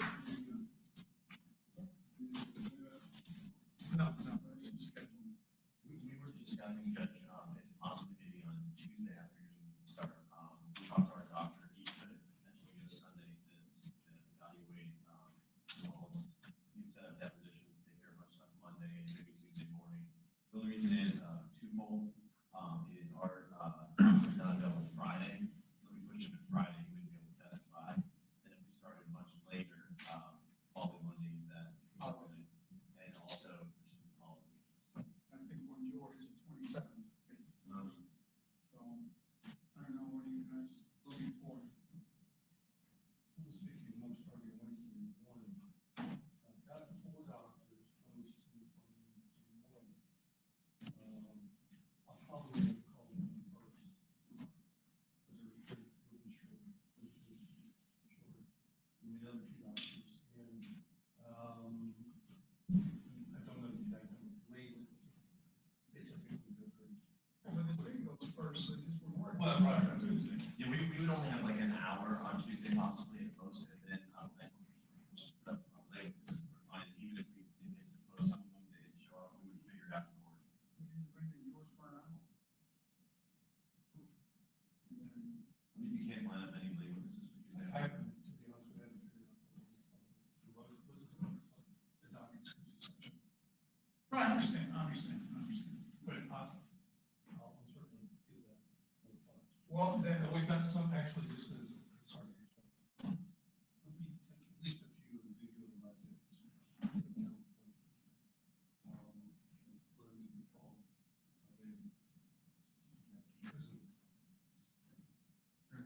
so if we did some work on Tuesday afternoon, and then Wednesday, I'm assuming most of your aggravators is part of your job. Yes, sir. Are you gonna have anything other than your doctor, anything else? And a video that's about 12 minutes. Okay, so, okay, all right, so, so we can, work Tuesday afternoon. Wednesday, day, how many days you gonna need? Is that all you think you'll need? Well, I mean, I think realistically you need a day and a half, possibly 2 days, but that's just the perspective. Well, I mean, I guess the plan could be again, to put deliberations on Friday. what I was thinking in worst case scenario for Mr. Wood, if we can get through all the decision, then we just put up our doctor on Thursday, we're a little late, getting it done, we'll put up our final doctor, radiologist Friday morning, which is much shorter. We can go into closings on Friday morning. So we're talking about mixing in your, Only if we had to, if some we were pushed crazy, we had to, but most likely not. Be able to, Mr. Wood can go, let's say, Thursday afternoon, let's say 3 o'clock, we'll put up our doctor till 5 o'clock, then we only have a very small radiologist on Friday morning. We had to. If it wasn't running fast, we had them ready, but I'm just playing out in my mind how I think it'll go. I just like giving the George a full day. Question on it, or verdict? Question or verdict? Okay, so I'm not telling the plan is Tuesday afternoon for now. Sure. Okay. we do need to at some point. I can't hear, I cannot. And that will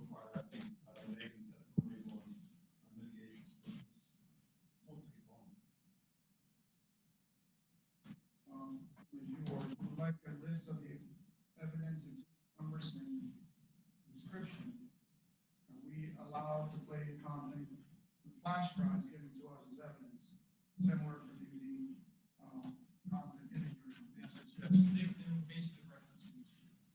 Yeah. You mentioned. I think what I meant to say is that they need a bigger TV.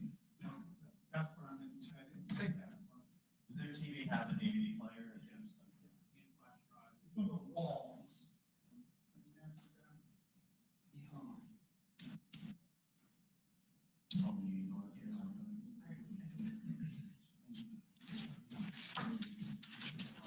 Just All right, so that'll be the plan, okay? We're gonna go off the record. Tuesday afternoon, Your Honor?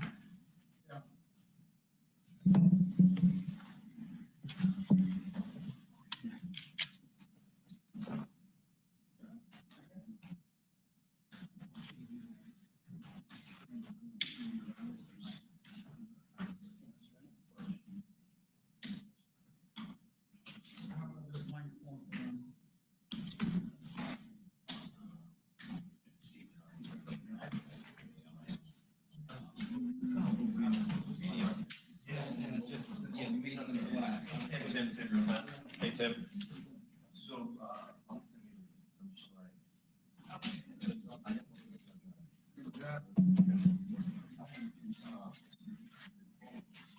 I got to go to the alternate.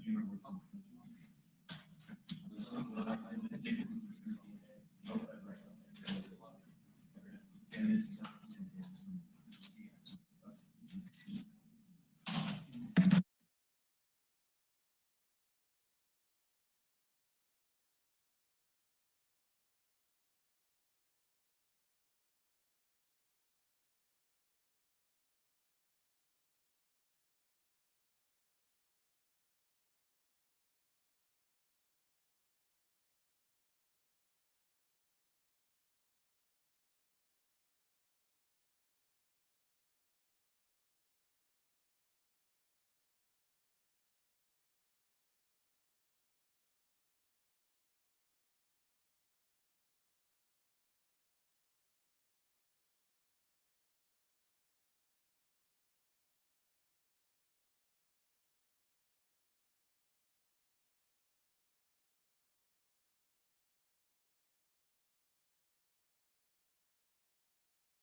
Questions on the record. There's 4 questions here. At what point legally does a law enforcement interaction transition from freedom to detainment? Question number 2, can a law enforcement officer legally detain someone without first telling them why they are being detained and why? 3, is the parking lot at 133 Kingston where the shooting occurred considered private property? 4, can a person transport a firearm they own between their car and a parking lot adjacent to their residence if it is holstered and in their pocket? Is this considered concealed carry? All right, we'll take them one at a time. Let me write the answers.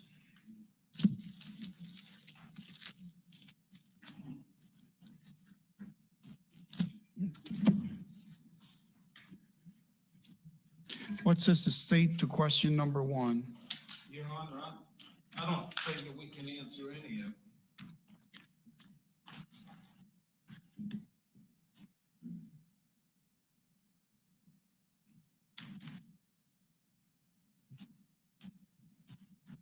I think question number 1 has an answer, a legal answer.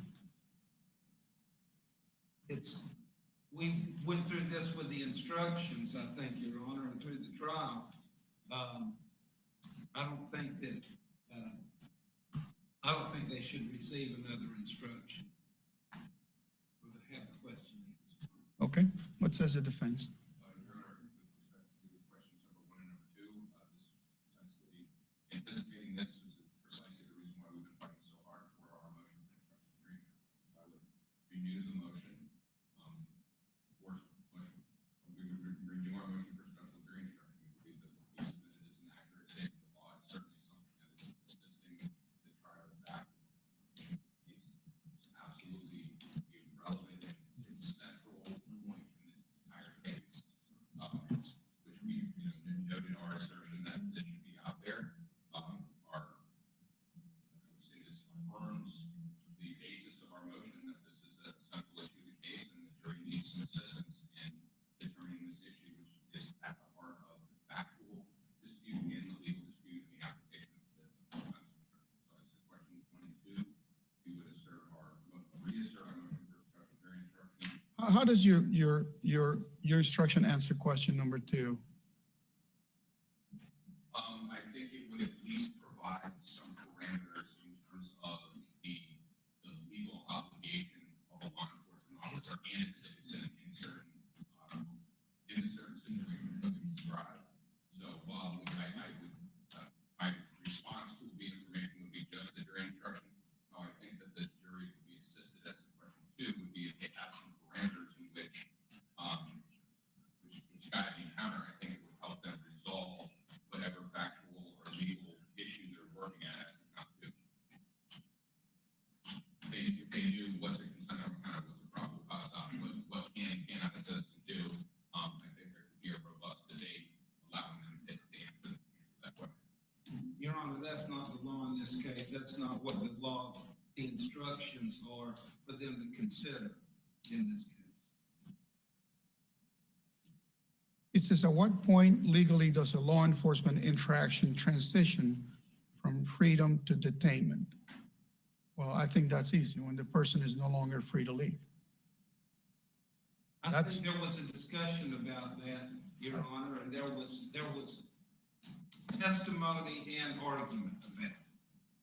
And there is a jury instruction that says it doesn't matter. I mean, it's not relevant to their decision.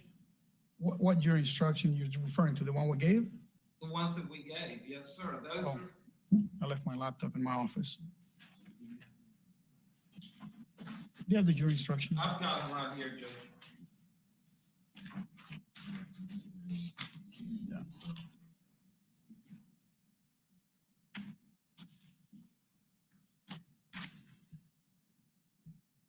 Is it in the self-defense? I'm looking on page 4.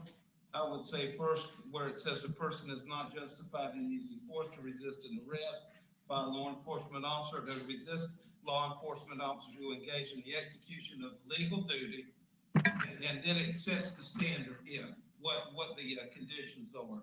If they're in good faith and reasonably appear to be a law enforcement officer. That's the crux of the matter. That is the law and that is the instruction. Not whether or not they were detained, not whether or not they were arrested.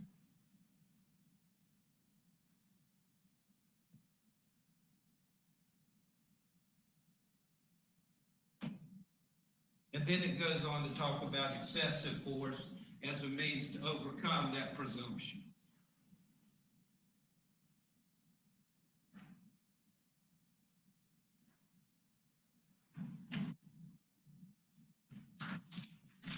Oh, thank you.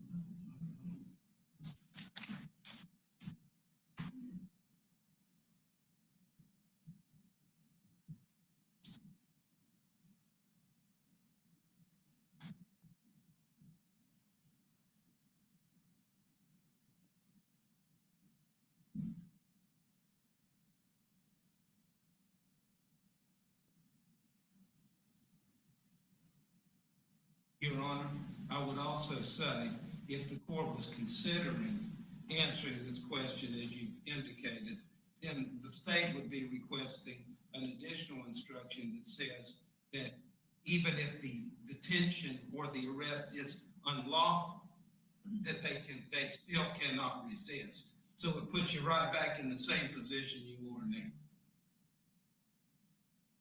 That would be. No, it's not inconsistent with the law. Resisting officer without violence, it's different. Resisting with violence, you cannot resist with violence on an illegal detention as long as there's good faith and they know it's an officer. That's the law. With that, you're talking 776.051. I thought 776.051 is what you're arguing, 1 and 2.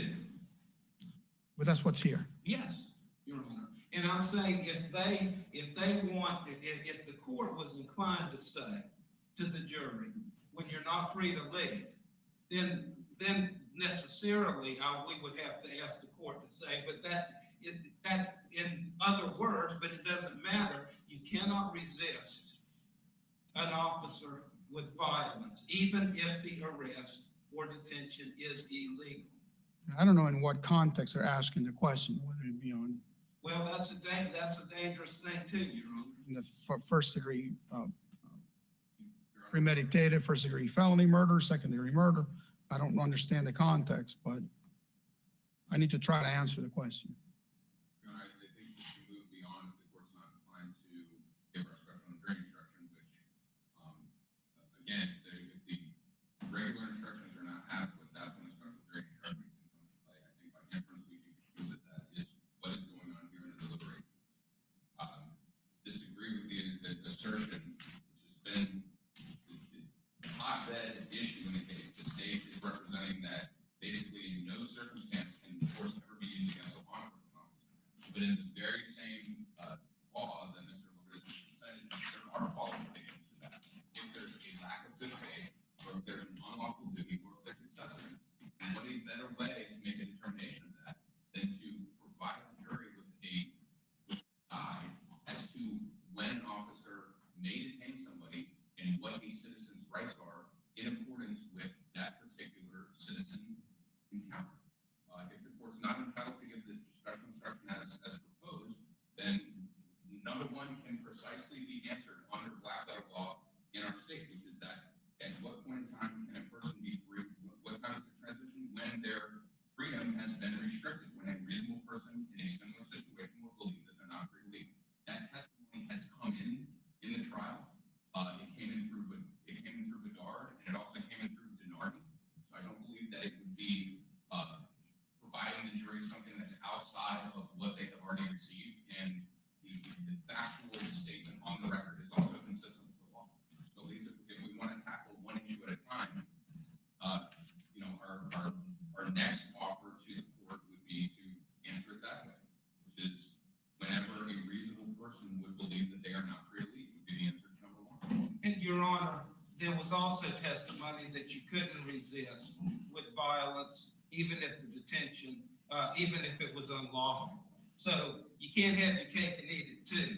If you're inclined to find that when somebody's detained, the jury still needs to be reminded that that is not, that does not defeat the case law and the statute that says so long as you're acting in good faith and reasonably known to be a police officer, you cannot resist with violence. So then, Judge, at what point in time then the court and the jury have a legal guide as to what is or is not good faith? Because what I think is very short-sighted is. I don't have to define that. I don't, what I'm getting at, Judge, is if the jury is obviously struggling with the issue of when this became a detention and whether Raynor had an obligation to give Wallace certain information. So it's not the case that you can, under no circumstance, use force. If there's an assessment of good faith and it transforms to bad faith, then you can use force. And one issue that they can consider in determining bad faith is whether this detention was improper. Okay.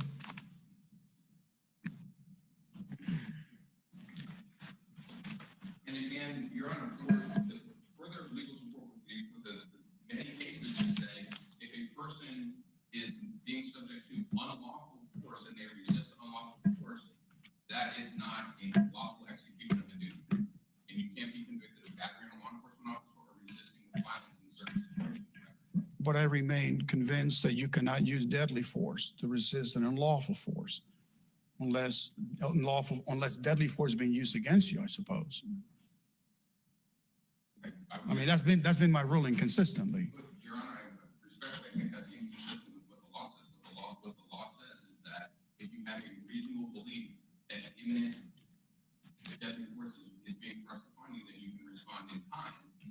The analysis is if there's bad faith, if there's unlawfulness, if there's excessiveness, then you can transform over to the regular self-defense or stand your ground parameters. The danger is putting too much focus on one aspect of the case and then them ignoring the rest of it. That concerns me. I agree, Your Honor, but I think that the heart of the matter here is exactly what we are debating here. I think this is the central issue of the case. The entire presentation of the state's evidence was justifying the appropriateness of the encounter through three different theories. So if there was such a plain presentation, we wouldn't be having this dispute. It's disputed as to just the basic 1 second interaction here. Why was he there? Well, if we're to answer question one as you want me to answer it, at what point legally does a law enforcement interaction transition from freedom to detainment? The answer would be when the person is no longer free to leave. Question number two, can a law enforcement officer legally detain someone without first telling them why they are being detained? The answer would be yes. And then they say, and why? Well, because it's the law. Question number three, I can't answer. That's a question of fact that I cannot answer. Question number four, can a person transport a firearm they own between their car and the parking lot adjacent to their residence? If it is holstered and in their pocket, is it considered concealed carry? I'll just point out to the concealed carry instruction. That's the law. Your Honor, could we have a moment to perhaps look at the 790 statute about the definition of security? I could be completely wrong about this, but I just maybe the court could. I feel like in the definitions in 790, there might be some definition of securely encased or something in this situation. I may be confusing it with transport, possession of controlled substance, but maybe if we could look at 790, that might help. And I looked at it, you certainly can look, what all I found last night, Judge, in reference to this is when you buy a gun from a gun dealer, you are able to transport it from your home, from the store in your car, then from your car in your home as long as it's unloaded and securely sealed in some packaging. I could not find anything else in reference to carrying a sealed firearm. So you certainly can look and search. I didn't find it, I might have missed it, but.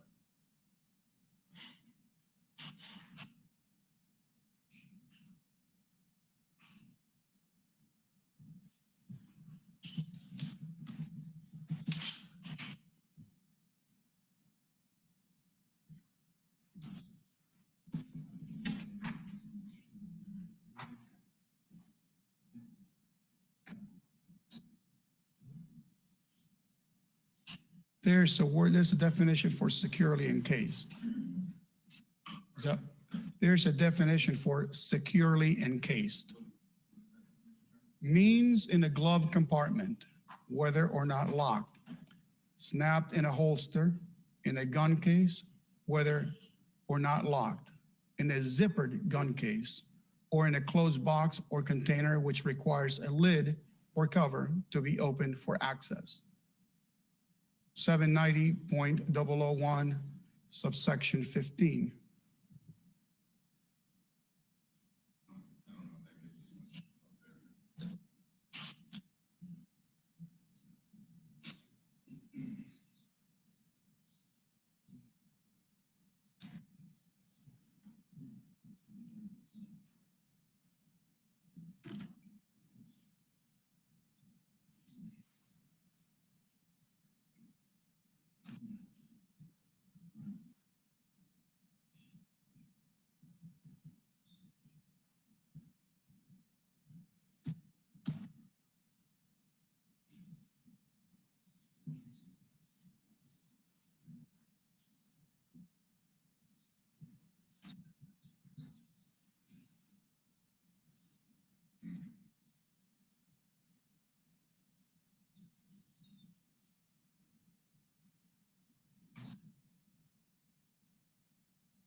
Okay.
All right. This is what I propose. Question number one, to the question, I'll incorporate the question into the answer.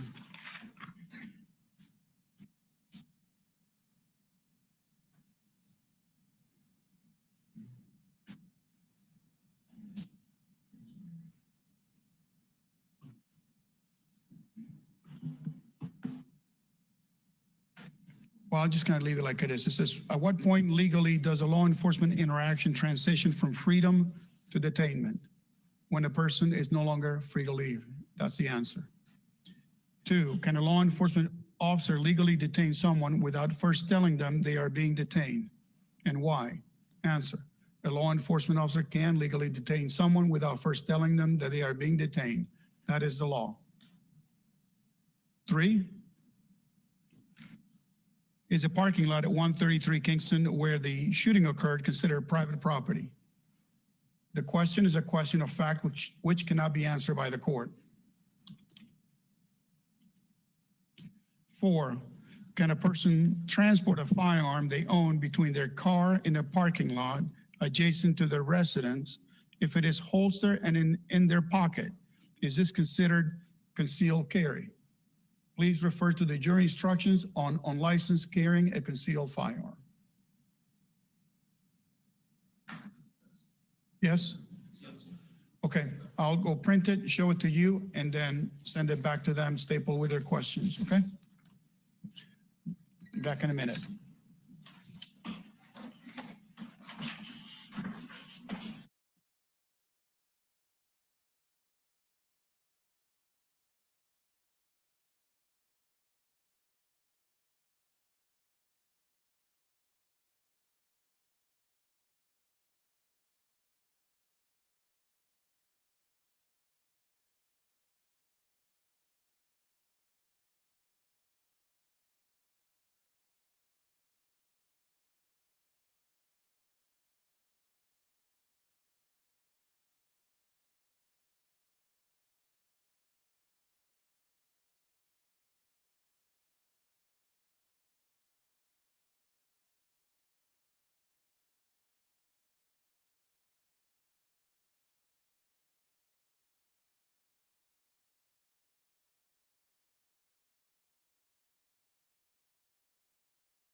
I don't know.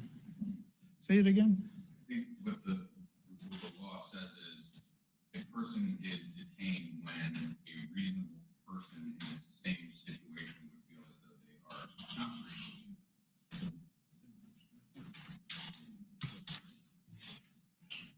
free. You want me to add the word the reasonable part of it? I believe that is accurate with what the law is. What's this estate?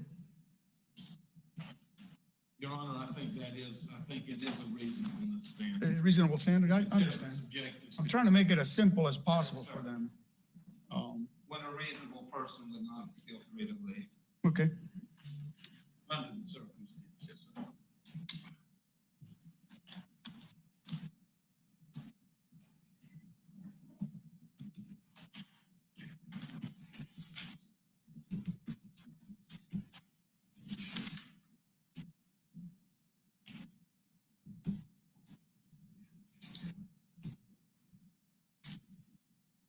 when a reasonable person feels that they are no longer free to leave. That's a standard. Okay? All right, I'll go print it again.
Counsel, come up here.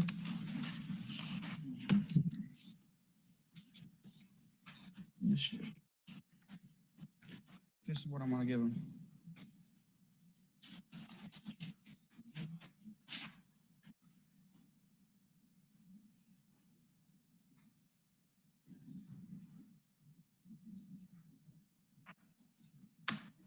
Staple?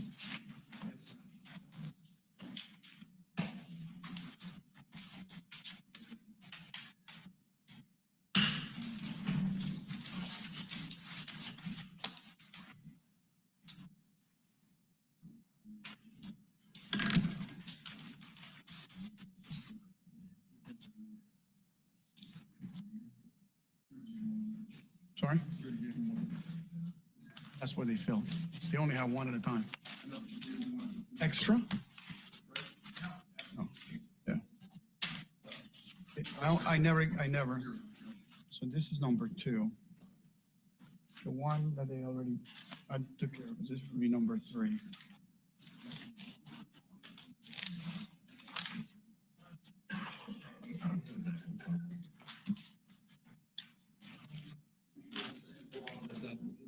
We are in recess until the jury knocks again. All right, court's in recess.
Peace to the guys, man. Peace to the guys. I see a lot of y'all sticking in there, hanging in there to see what's going to happen. You know, they still got this live feed going on. You know, we on watch. We are on watch. I don't want to miss one single second of what's going on. So they're making a decision. I'm not even sure what even takes that long to make a decision, but you know how politics works. So we just gotta wait. So yes, this is a live feed. This is what's going on in the courtroom. And actually, hold on 1 second. Peace to the guys, man. Peace to the guys. I see a lot of y'all. Yeah, my bad. Forgot I had my phone on me. But yeah, I know this courtroom in this area, they paused this feed right here, but the other two feeds is going. It's the same courtroom for those who don't know. But yeah, they still trying to figure it out. So I did not catch the last bit on the deciding factors of what the judge and defense teams are working on. I did catch the presentation that they presented. Man, all I can say is prayers up for our brother Ozone, because he deserves to go home. Because at the end of the day, the police cannot do what they want to do.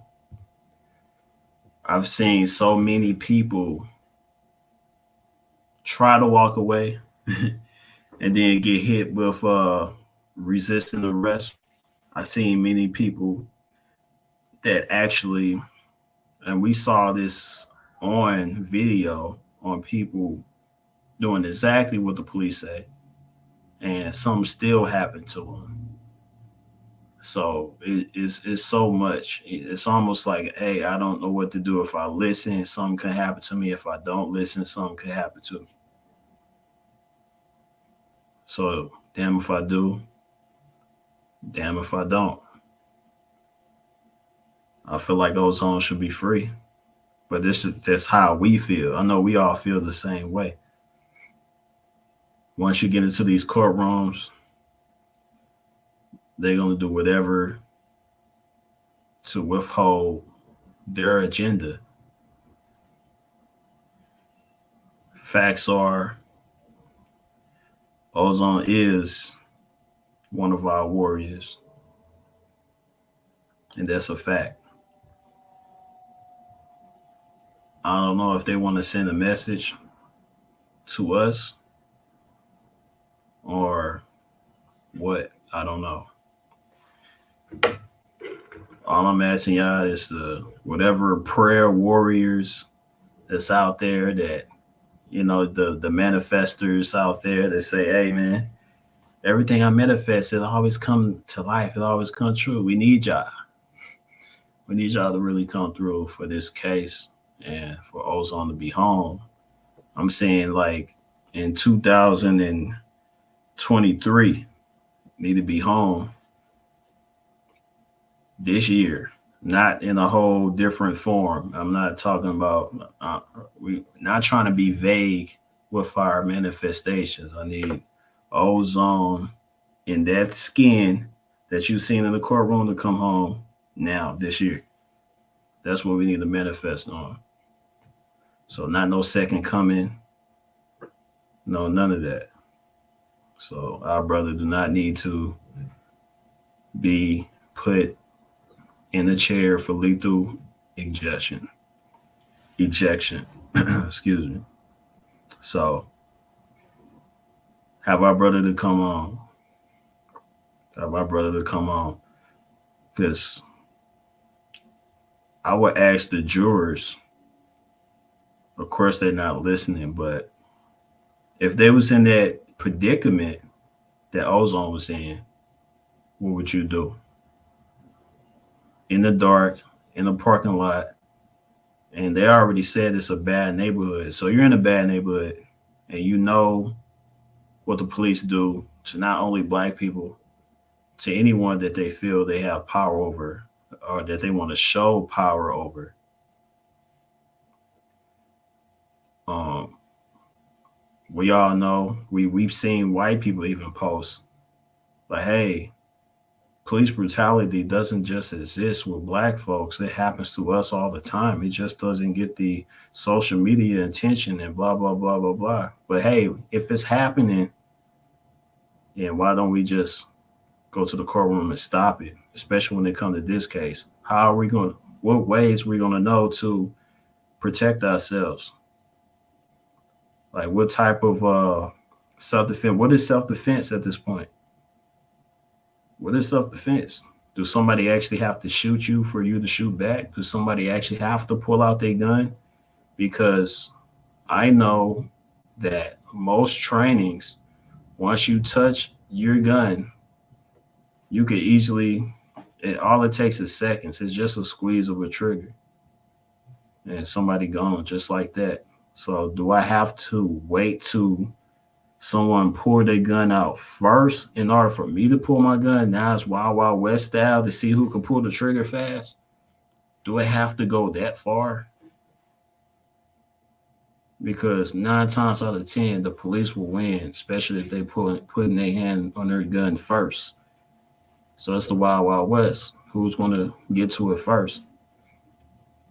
So apparently, and we really do have to, I can get a little scatterbrained sometime, but we really do have to get the correct definition of an officer.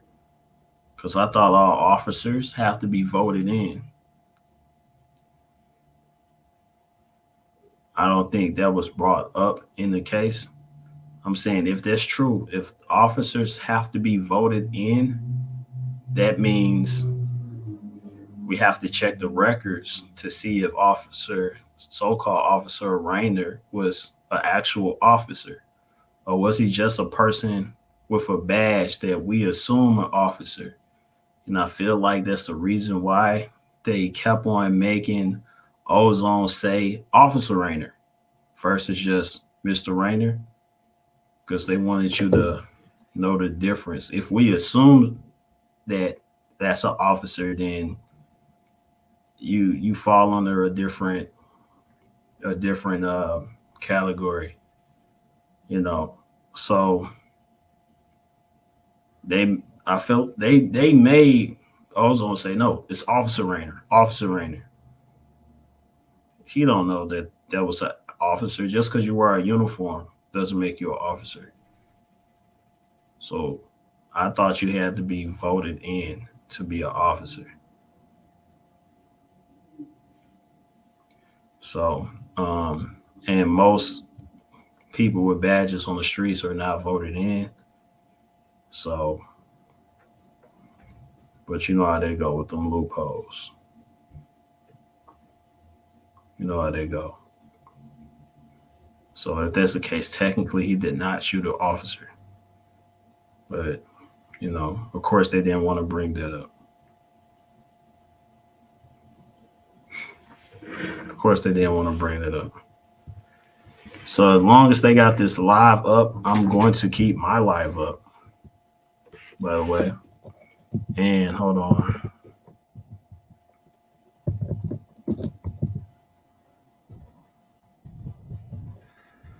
Hold on.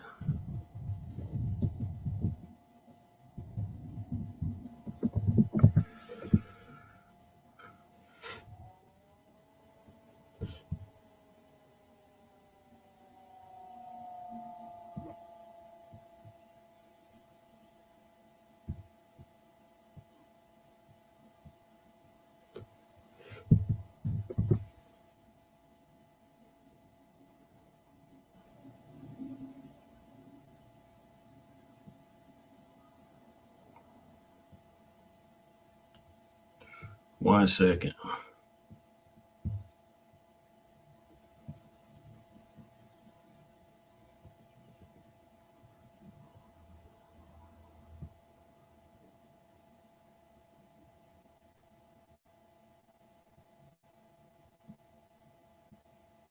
1 second.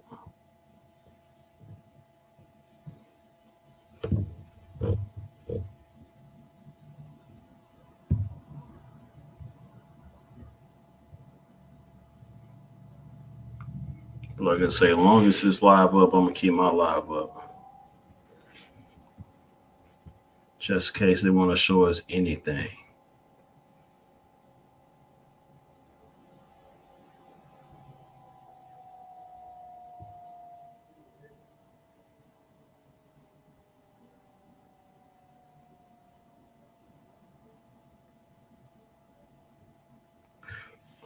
Yeah, so I was looking up something just to clarify, and I had to research a little more. But yeah, police are not voted in, although they are supposed to. The only person that's voted in is the sheriff, the longest judges, and so on and so forth. Um, no police actually know the law. I've been known to quote the law way better than the police, and they to the point where they thought I was a lawyer, and low key they left me alone because they thought so. Most police don't know what they're doing. They don't get a lot of training. Let's keep it 100. And they do abuse authority, their authority. So, and we know this for a fact. And if I was to do a vote, go on to random people and say, do police abuse their authority, no matter if they're white, black, Chinese, whatever, I can guarantee you most of the votes, at least 90% would say, yes, they do. And this is something else that wasn't brought up in court. So if someone has no warrant, they have no business touching your person. They have no business putting their hands on you at all. They have no warrant to do so. That's a violation.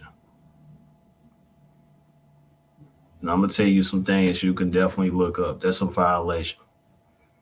Once that line is crossed, I don't care if he's asking you a question or not, hands should never go on a person. Should have asked, can I put my hands on you? Especially if it's not an arrest. Somebody tell me, when do a police person supposed to put their hands on you? Especially if you did nothing wrong. If you didn't damage any property or hurt anyone, when should the police put their hands on you? They have to announce they're about to do that, and you have to agree to it. Okay. Like some of us do, we agree, like, okay, be quiet, I'm gonna put handcuffs on you. Okay, you just gave them permission to do so. So you have to get the permission. Where was the permission in the video that they kept showing 100 times against the juror, in front of the juror? I mean, we have to keep it 100, man. No, that's a big fact. The fight, really, the fight would never be over until we change the system.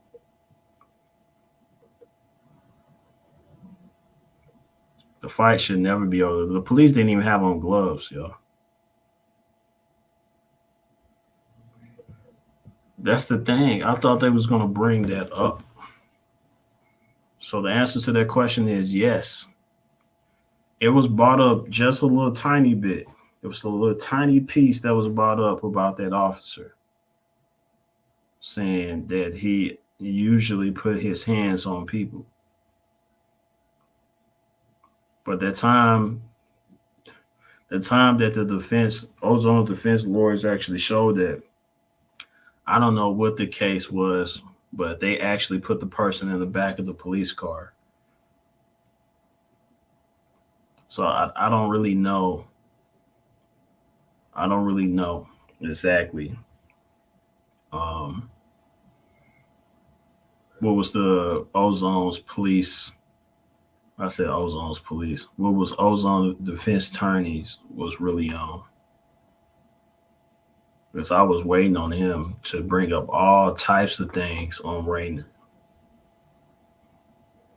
I was waiting on them to demonize Raynor.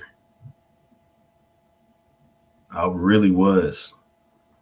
To be honest with you, that didn't happen. Most of the argument was going on the actions of Ozone, the action of Othal Wallace. What would you do in that situation type of thing? I was looking for the defense team to really demonize Raynor. That would have been a better look.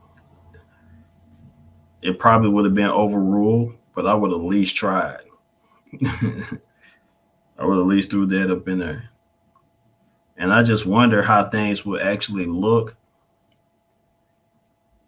if it was a really good black lawyer, black team, like a Johnny Cochran type team that was in front of Ozone. I wonder how it would really look, the type of charisma that could have been brought forward, research that could have been brought forward. I'm not saying that they did a bad job, but I'm just saying I'm thinking about different things they could have talked about. Because the state's defense team, they was going for anything just to demonize Ozone. They was really just going for anything. They was being super petty about it. I was waiting for Ozone's defense team to be petty too. Like, all right, you gonna go there? All right, petty game. Let's go ahead and get it. I'm gonna be petty too. Let's talk about Raynor and his background. You know what I'm saying? I was ready for them to go in.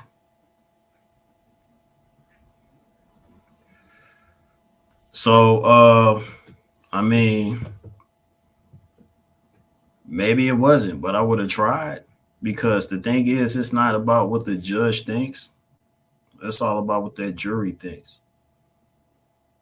So even when Ozone was talking to that other attorney, when the attorney was asking him a question, the state was asking him a question, I would have been talking directly to the jury.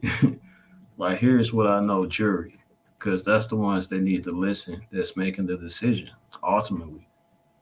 It's not a debate for any of, or it's not for any lawyers' understanding, because they're going to do what they're paid to do, is just lie. It's their responsibility to convince the jury. That's their responsibility. Convince the jury on what's going on. So anytime anyone speaks in a courtroom, it's for the jury to hear. And which is another thing I want to bring up. I saw this post on the way home. I had to get my tire fixed and stuff like that. But usually it's a black-owned tire place. They usually have a lot of black-owned businesses that will post advertisements and stuff like that. But anyway, what was advertised is, what did it say? I should have took a picture, but it says something about, we need to stop this all-white jury. We need to stop all-white jury. We need to put something in place so that there could at least be half and half. Most of the time when black people get in the courtroom, it's an all-white jury. I don't care if it's one or two. If it's 80%, 70%, 90%, no, it need to be 50% black or 50% white or whatever. Let's stop the all-white jury. We need to do something about that as a people. Having an all-white jury, it's just not a good look overall. I don't want to put my life on the line for an all-white jury. I never want to see that. If I was to ever hit the courtroom, which I don't plan on doing, by the way,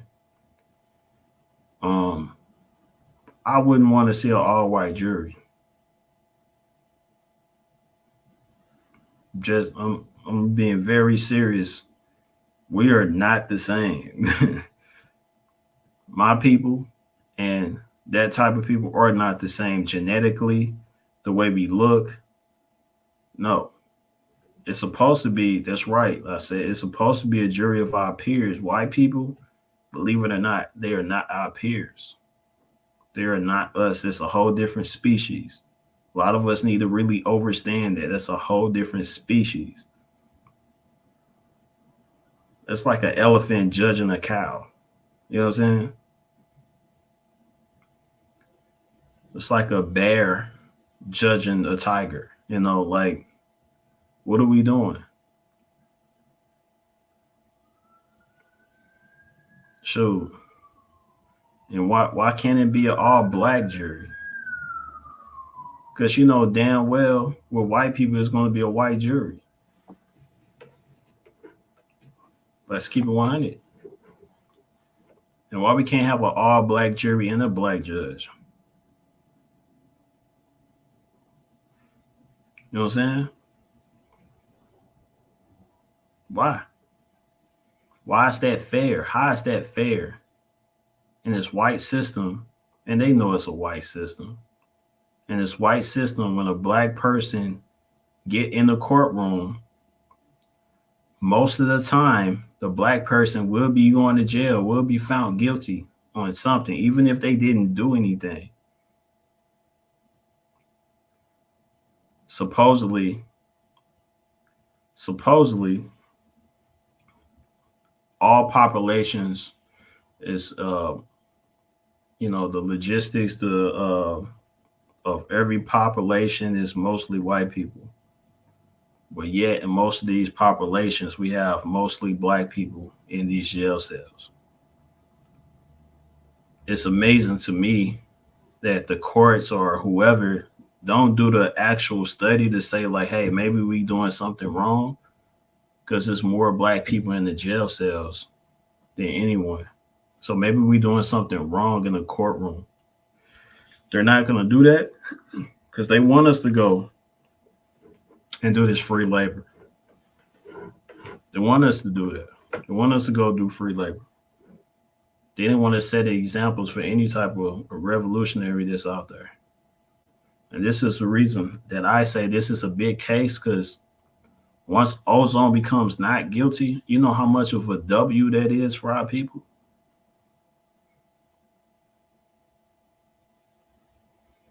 You know how much of a W that would be for our people. And I guarantee you,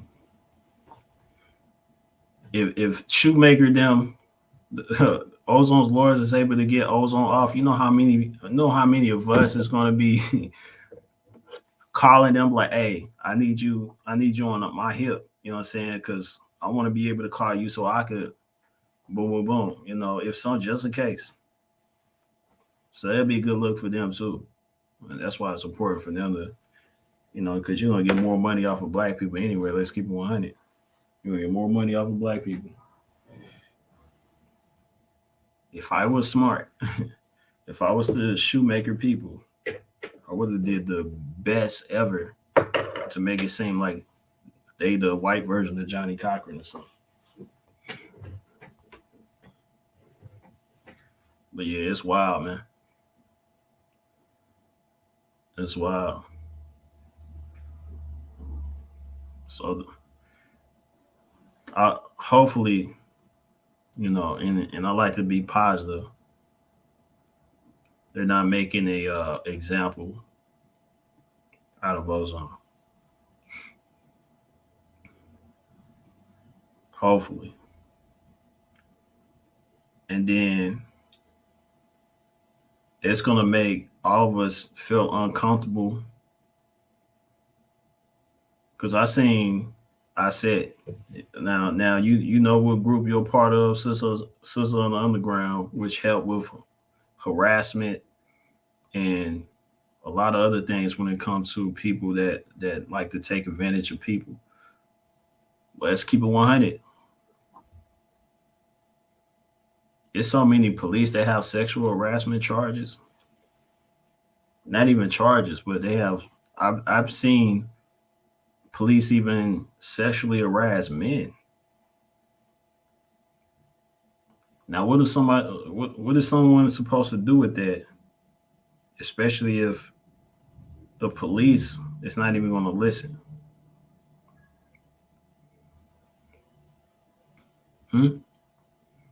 If the police say no, you need to listen. If the law is saying, if the court is saying you need to listen to the police no matter what.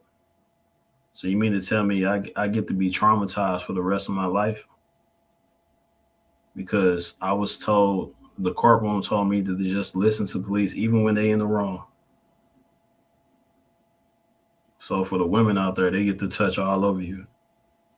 For the men out there, they get to touch all over you, harass you, beat you up. Like, my bad, you was the wrong person, or whatever excuse they can make the next time. They get to do all of that. Or we ain't even got to go that far. They get to waste your time. They get to question you for 30 minutes, 40 minutes, waste your time just to find out that you was the wrong person. Took time away. We don't get time back. Took time away from you. You could have been at home with your family, feeding your children. You know what they do when they pull you over and they question you. You know what I'm saying? So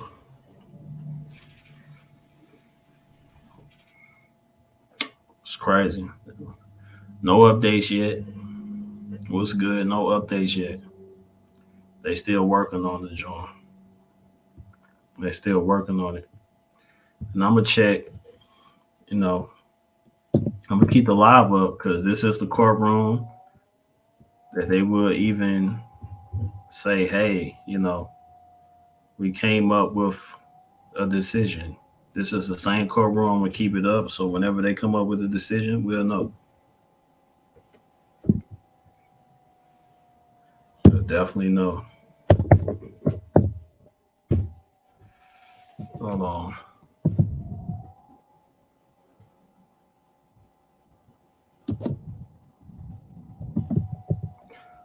But the thing is, they trying to get them on something.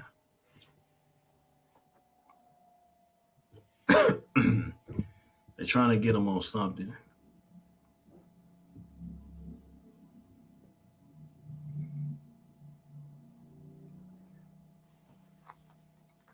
So shouldn't get the death penalty at all. They got to get them on something. Hey, when was this created? I ain't know it was a petition.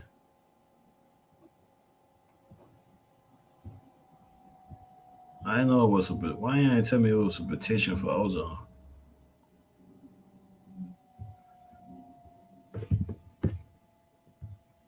I didn't know it was a petition. That's crazy. That's on change.org. But anyway, they haven't came up with it yet, a decision.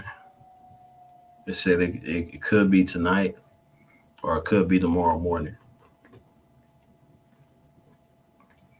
So just have to wait. This waiting thing is giving me anxiety.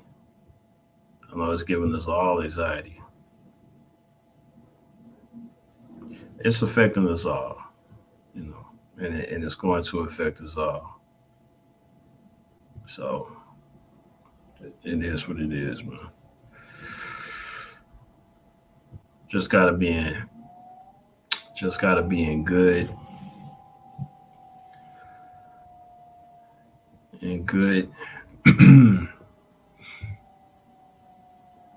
in a good mind state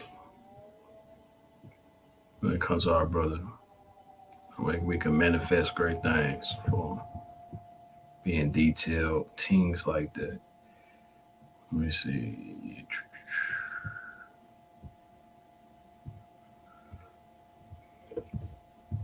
Well, yeah, peace to the guys, y'all. I just wanted to check in. I know it's been a long stream with nothing said, but I wanted to come in and say something. My busy day. No, he didn't have a warrant. Hell no. A warrant for what? He didn't do anything. He didn't do anything. And who is this? All right. Uh, this person, Johanny, you still in? Let's have a conversation. Let's have a conversation.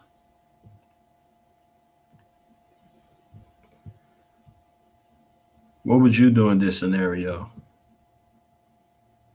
Let's just say you are a type of person, and I'm assuming maybe you white. I don't know. It doesn't matter. I'm assuming that well, let's put you in the scenario where your people, whatever color skin you are, is known for being brutalized and harassed by the police. And let's say you've seen it from a time or two, or you've been brutalized or harassed by the police before. Let's say that happened. Because if I could ask anyone of my color skin, we all have been harassed by the police just because of our color skin. So let's just say if it's happening to your color skin or your people, what would you do in that scenario? Let's say a cop walk up on you, or let's just say a person walk up on you at night. You minding your own business. You know how it is when we just jam and we in the mood. Mind our own business in our own personal car, private vehicle. Someone pull up on you with flashlights and everything you could barely see. Your first reaction will be what? And then this person get out of the car. You can't even really notice. Okay, now you can see it's a police car. You're like, oh, it's police. Would you feel safe? Or would you feel like, I think he's about to harass me? What would be the first thing on your mind? Of course, any human will say, hey, since I've seen the harassment online and in person or been harassed myself, it's probably going to happen to me.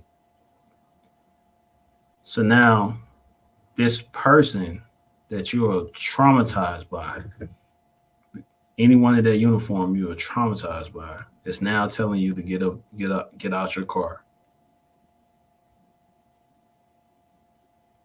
And then this person asks you questions, and right now you're in your mind saying, like, what is going on? What did I do? Because that's normally what people say. I seen a bunch of Caucasian. What's going on? What did I do? I didn't do anything. What's going? Like little children, right? You know, because that's what children. That's what people do. Let's say you just that's popping in your head. What did I do? Did I do something wrong? And the cop is specifically asking you, do you live here? And your mind, when it's in so many different pockets on you being traumatized and scared. So what happens next is the police touch you. What happens if you panic and you just so happen to have a weapon on you? And all you know is to get back home to your babies, which is right upstairs. What would you do if you looked into this person's eyes and you actually thought you was going to die? What would you do? And I'm talking to this person. Talking to that person. What would you do? Let me guess, you don't know. Let me guess. You would have just let the police officer do whatever he wanted to you. Just to find out. Because who knows? He could be wanting to tell you the meaning of life or something in the dark at night with a flashlight flashing your eye with a gun on his hip. Of course you don't know. That's why you're not going to say anything.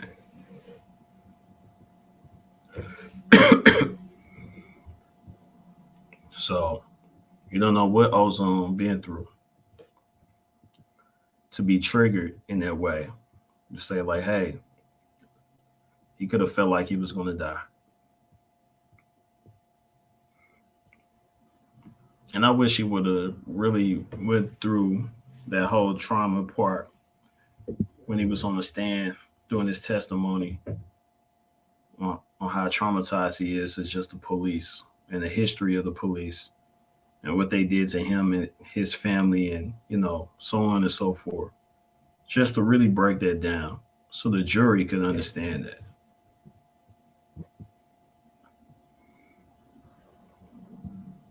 Because a lot of these white folks, I don't think a lot of them really know because they have no idea on what it feels to be driving while black and being profiled just because you have a nice car, just because you're driving at night, just because you look suspicious. And I don't really know what that means, look suspicious. Outside of you're black, you probably did something wrong. The typical profiling that Caucasians usually do anyway.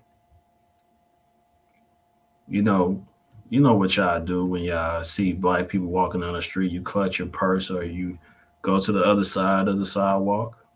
That type of stuff. When you feel uncomfortable. So if a black person get close to you, what would you do? Would you panic? Because I see it all the time. Like, oh my God, I thought you was gonna. So you mean to tell me if we're traumatized by police and you're traumatized by black people, you should be able to get the picture. I've seen tons of white people, or I've heard. When I say I've seen, it make it seem like I've personally seen it with my own eyes. But yes, I've seen racism. Yes, I've seen white people hanging out the window, nigger, just drunk and stuff and all this stuff, traumatizing stuff, But we've seen things online as well when it comes to our vision. So I've seen tons of white people who would get scared and shoot somebody. There was a young brother that was just knocking on the wrong door and got shot. That's how scared this white person was. So you mean to tell me, statistically, brothers that through history has always been brutalized by the police, you don't think we'll be triggered, especially after we got touched?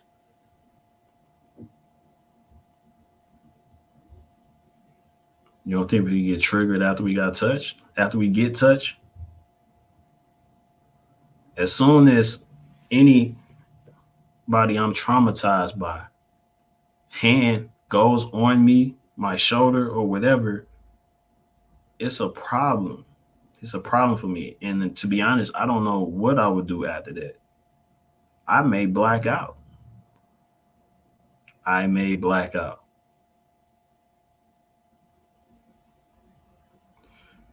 Let's talk. Say, this is what this person said. You are saying that all colored people, I'm guessing this person is not black, but all colored people are angel, so I guess the mean plural, are angels and scared. Now let's be realistic. First off, that's not what I'm saying. The second thing is, let's pay attention to what I did say. We are traumatized by the police, no matter if we did anything or not. We are traumatized by the police. The question for you is, are you saying all black people are not angels? Go ahead, speak your mind.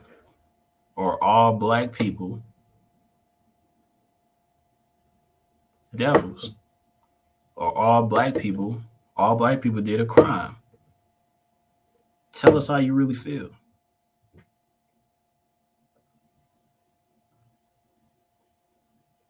tell us how you really feel.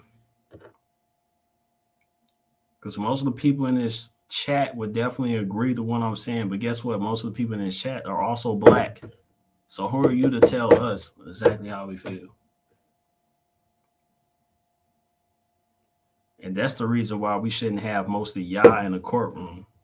Because y'all would never understand. Y'all would never understand what it is to have black skin in this system. You would never understand. That's why we got to have our own peers, people that look like us. We are not the same. Genetically, research it. Genetically, we are different. We are totally, anytime our genetics are different, makes us a different species from one another. That's the reason why in your history books, they was calling us an animal and all these other things. Because they didn't understand. They don't understand our genetics. So they must be animals. That's why they don't have the same genetics as us. They must be animals. No, we're just natural beings, just like animals. We're just natural.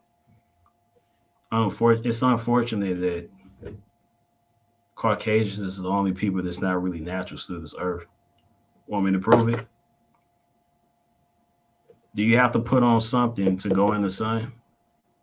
Because everything in nature don't have to put on anything to be in the sun, and we'll be okay. So that's a clear way of understanding who's natural, who's not.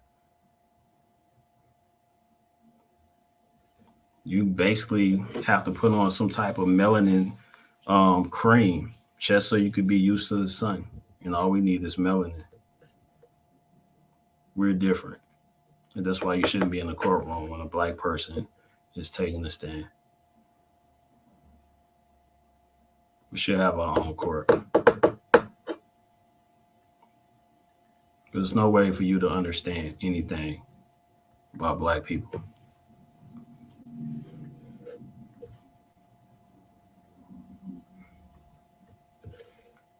No, we're just having a conversation. Now, and I'm just paying attention to that person's grammar and everything. It's giving me an idea of exactly who that person really is behind a keyboard saying this and that. But check the feed, Let's see. I don't understand. Let's see. Let me put this up. I just don't understand why you don't talk about the victim. Nobody said you was a racist. But always using that as good. I never said you was a racist. I just said, tell us how you really feel. So I'm black. That's why. Okay. Where you grew up at? You're black. There's no way you could prove that because you're behind a computer screen. But here's the thing. Is it always a bad thing when someone shoots a cop? Because I've seen a bunch of cases where people shot a cop and it was justified. Most of those cases, they had a certain color skin. So are you saying that all cops are angels or just scared?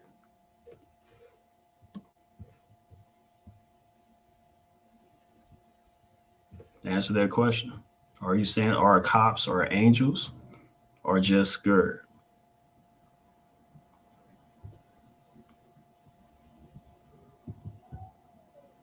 I love to debate. I love to debate.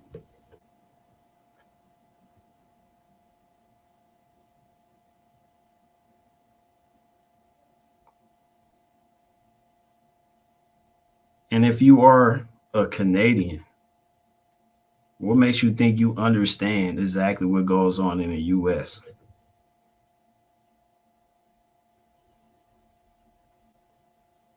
So if cops are not angels, or all cops are not angels, let me ask you this question. What can justify a police actually being shot? What would be justifiable to you? I want to ask you that question. What is justifiable to you? When can a police be shot?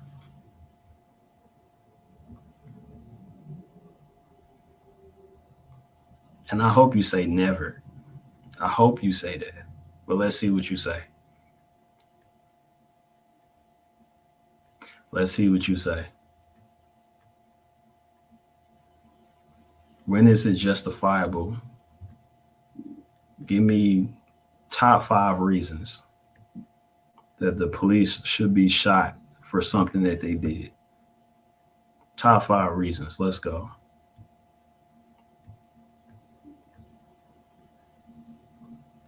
Let's act like these police people are not.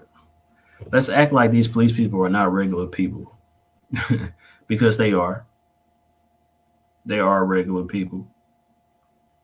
Let's act like they don't abuse their power because they have a badge. They basically have a license to kill, because they do abuse their power. Most of them do. It's not some. It's not you. So we play like it's just some. It's just some that'll be. No, most of them do. Most of them. Matter of fact, it's just some that plays the role, but really they don't, because they agree with all the things. And I'm saying things lightly, but all the corruption that's going on in their unit. They agree with all the corruption that's going on with their crew. So they're gonna be on the they're gonna be on the hush hush. I'm still waiting. When is it justifiable to shoot a police man or woman?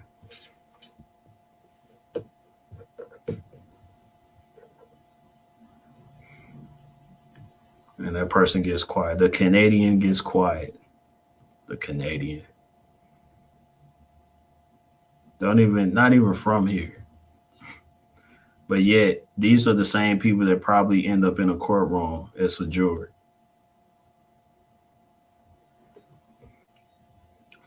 Huey killed the cop too. Yup, Huey P. Newton of the Black Panthers killed the cop. And he got out. Tupac killed the officer and got out. That's the only two out of what, that I know. 2 out of what? You know what I'm saying? It's tons of Caucasian. Let's see. I would say that when cops, I would say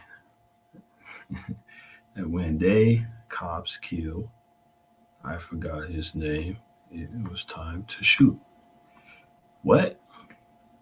Can you rephrase that? So when a cop kills someone, are you saying when a cop kills someone, that's when you could shoot them?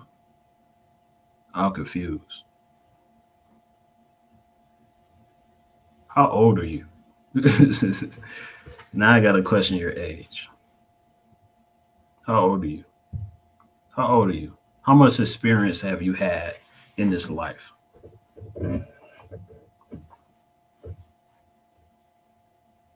How old are you? And I just like to debate, So I don't want to focus on this person, but it's just a conversation. It's just a conversation. So 2 questions. How old are you? And then, are you saying when the cops shoot someone, that's when you could shoot them? Because I asked you, give me top 5 reasons that it's justifiable to shoot an officer. That's the question.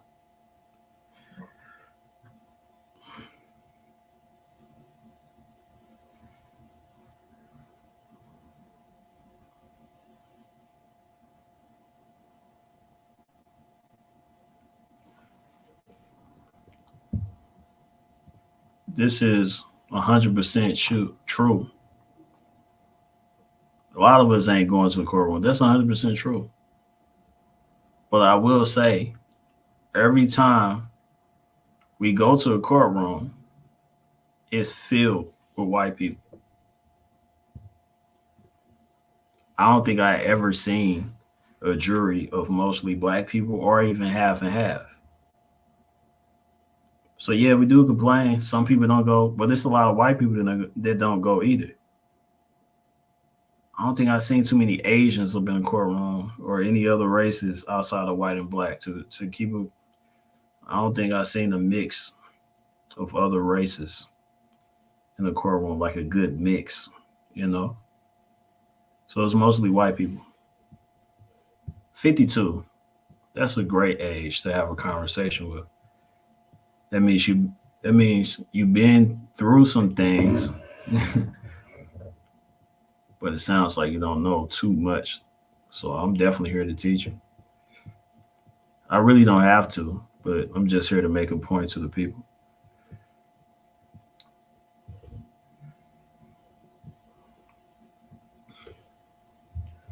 Okay. I mean, cool beans, cool beans. But I'd still like it to be at least half and half, if not a full black jury. Because there's no way that it's fair that we're going to see a white jury almost all the time. All the time. And I missed your answer. I guess we don't have an answer to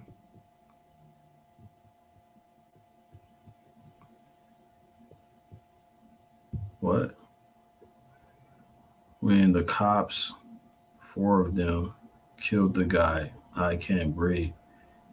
What? I said, when is it justifiable to kill an officer? So you saying when it was 4 of them on George Floyd, it's justifiable to do something to them? That's what you're saying? Because those cops are in jail now?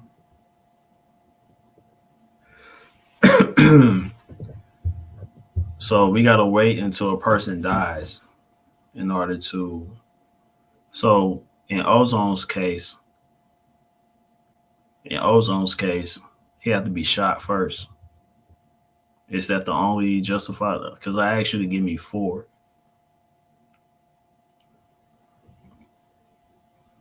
I asked you to give me 4. But yeah, I guess it's no justifiable outside of if they do something first. Gotcha. That's the thing. If the people would have knew that they was killing them, you said before, if the people would have knew, don't you think they would have been in an Ozone situation then?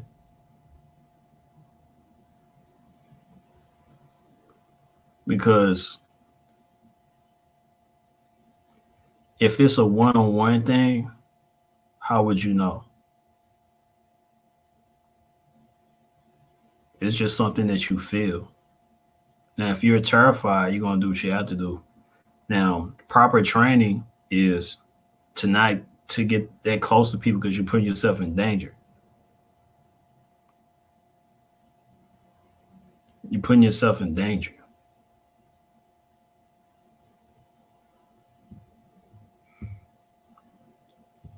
Look, this is a fact too. They are. But that's why I say at least half, because the 1 or 2 that we get as a juror, they do be sellouts, they do be bootlickers. You might as well call them white.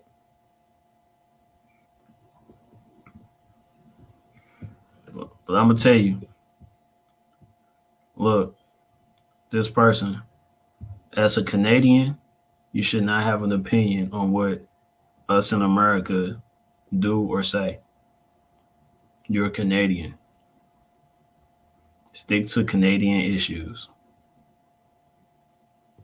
And that's the biggest thing. Black, white, Chinese, whoever you are, you're a Canadian. So you still won't understand where we go through in America. You just watch TV and see it. TV is not real life. Sorry to tell you. Sorry to tell you. TV is not real life. The internet is not real life. We are actually here, real life, living this life. And I don't care if you move from Canada, you still don't know what we've been through if you haven't been here at least most of your life. But definitely, if you don't got our color skin being in our neighborhoods, have you lived in a hood in what was considered as a ghetto? Have you? I don't think you have. I don't think you have. So, but these are the type of people they have as jurors.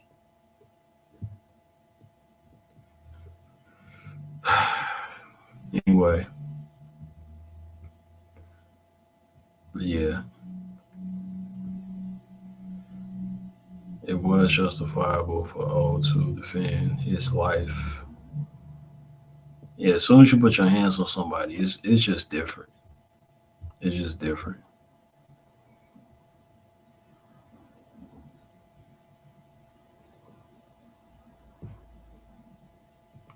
It's just different, you know. As soon as you put your hands on somebody, it's different. Because Ozone would have put his hands on the officer, although Ozone, let's say he didn't mean any harm. If he just would have, hey, guy, the officer probably would have reacted with force, some type of force. So, if anyone fear for their life, do what you gotta do. Because only you will know, because you are there. Only you know what you should do.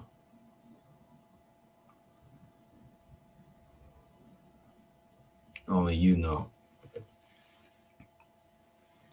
Because we could all say what we would do, but we wasn't there.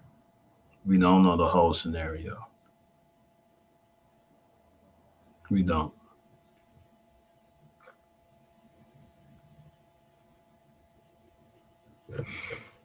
All right. We just wasn't there.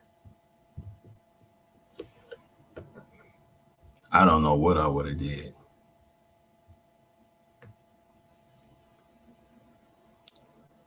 Whatever would have happened, I would have came out alive and not arrested. For sure. That's what I do know. I don't know. If a hand would have been put on me, I don't know how it would due to the trauma that us the people, we the people have been through when it comes to so-called law enforcers, which is not really enforcing the law, by the way. I don't know what I would have did. And I guarantee you, you can say the same for yourself. You don't know what you would have did. You don't know what you would have did. You don't know what would have been the outcome. You don't know. That's what we're talking about. You don't know because you wasn't there. Because you don't know. And what you do know is what we saw. Hands was being put on Ozone first. And this is without a warrant. This was without any, can I touch you? None of that was going on. He didn't ask to touch him. He didn't even say he was being arrested. He didn't even say it's a warrant. They got a warrant. If it was about a car, then why would you ask? Do you live here? If it was about a stolen car, why would you ask, do you live here?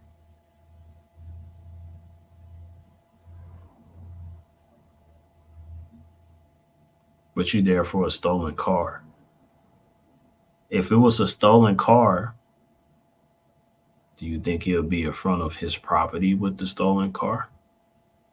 Most stolen cars that I see, they put it on a joyride. They definitely don't sit there in a stolen car for somebody to see.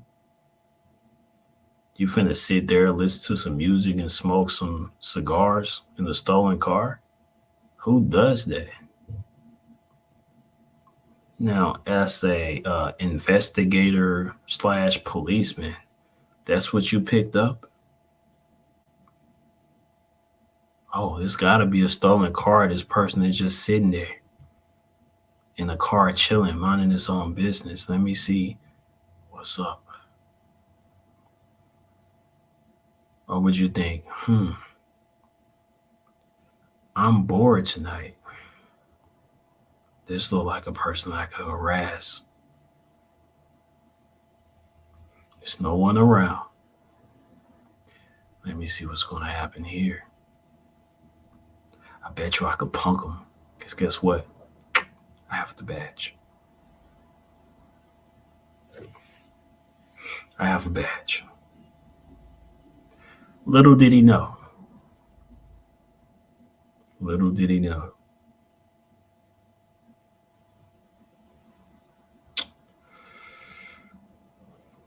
What was that artist I used to listen to this song? It was so crazy. What did Dage Lowe say? Family, playing with nobody.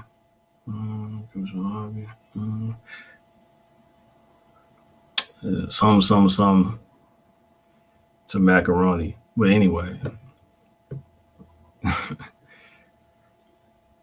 little did he know. From a stolen car to a hostile situation. Do you live here? And it's a stolen car. Is that the proper protocol for a policeman?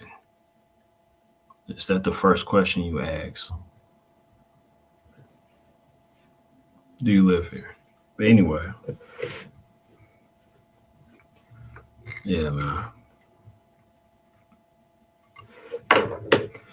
So like I said, we still waiting. It could be a tomorrow thing. I can see it going to tomorrow. I'm gonna keep the stream. As long as they are going live, I'm keeping the stream up. That's for sure, for sure. So it could be a lot of dry parts, whatever. Excuse me, whatever. I'm keeping this up, my bro. So it is what it is. I don't know everything. Peace to the guys. I'm gonna go chill. I'm gonna be watching, but I'm gonna go chill. Y'all hang in there, do your thing. Free ozone. Ozone is coming home. You feel me?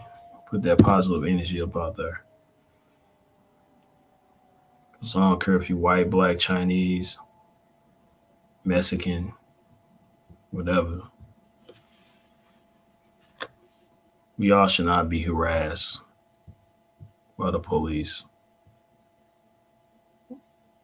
A policeman should not put their hands on you.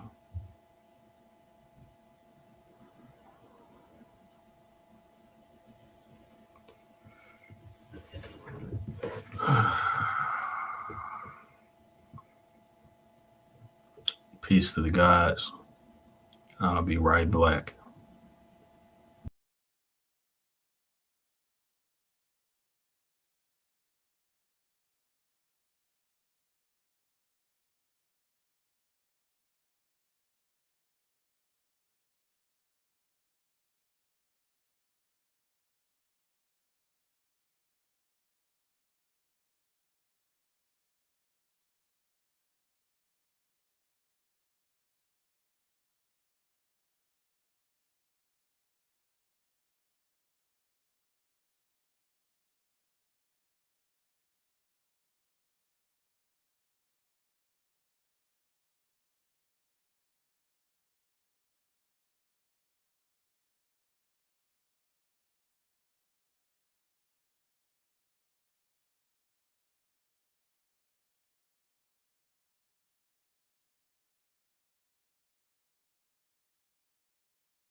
Peace of the guys. We are still waiting. We are still waiting. It's taking a while. Someone let me know the progress. Somebody let me know the process of how long this really supposed to take. Because I don't even think I could go to sleep without knowing what is going to be the verdict. So I need to know. And I need to know now. And I could only imagine what Ozone is going through at this defined moment. I can only imagine what's rolling through his head. Peace to the guys. What's up? What's up? What's popping, y'all? What's popping, y'all? Are we still here? What's popping? What's going on? Hey, like I say, I'm gonna go live all day, all night till we get a decision. You know what I'm saying? We're gonna hang in there and see what's popping, what's really good. So I need to know. Big Troy, what's popping? What's popping, people?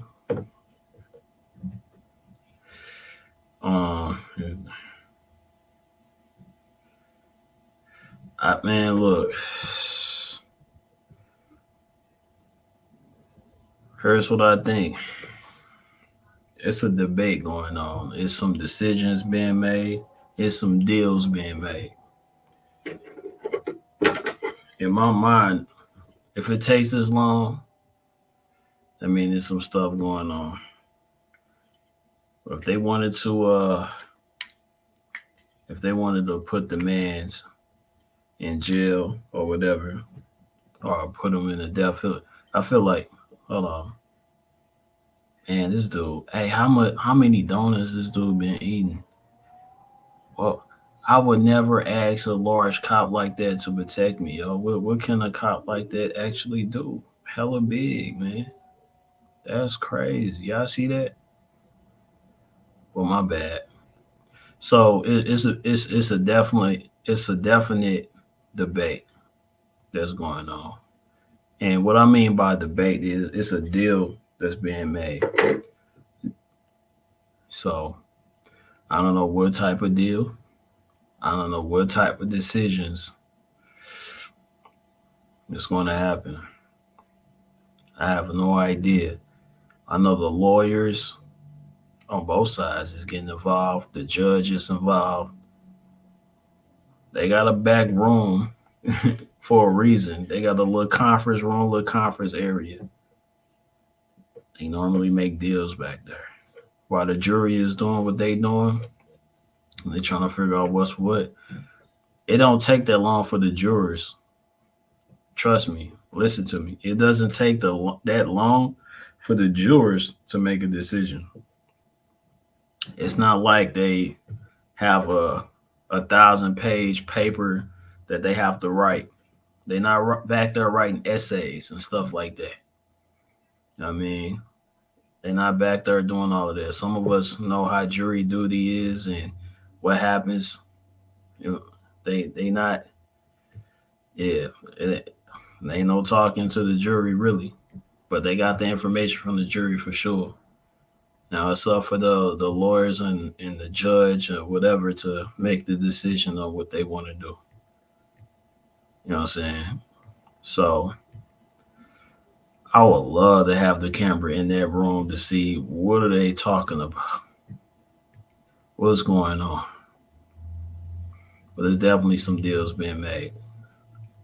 I could guarantee you, when it comes to the lawyers, Ozone's lawyers, although they ask for a certain amount, once they free that man, oh yeah, we throwing money at them. They know they're gonna get the money, so I know that's not the issue when it comes to any decision or anything, but I know for a fact it's a whole debate behind the scenes, for sure, for sure. The jury already did what they did. You know, we ain't even worried about the jury no more. It's in their hands at this point. It's a couple of black jurors.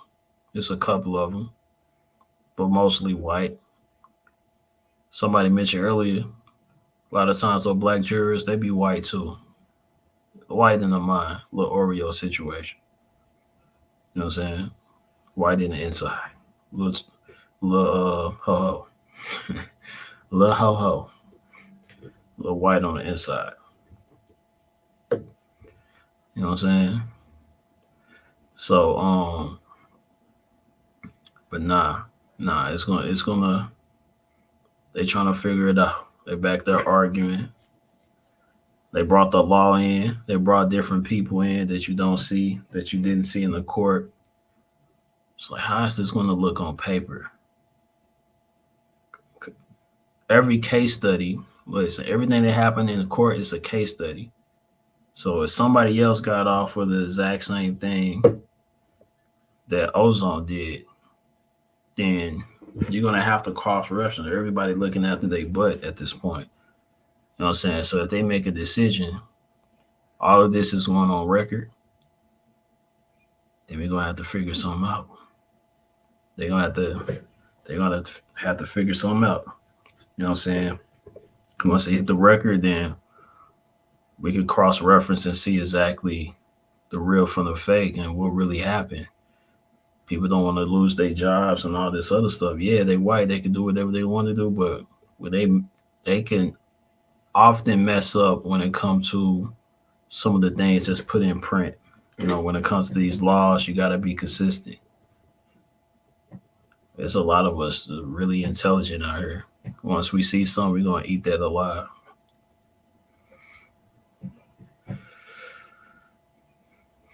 says it's in the hands of the Most High. I get it. But I don't like to get religious because there's things that happen in a lot of our lives that I would never like to say, oh, you know, such and such is what the Most High wanted. I don't like to put that on the Most High. You know what I'm saying?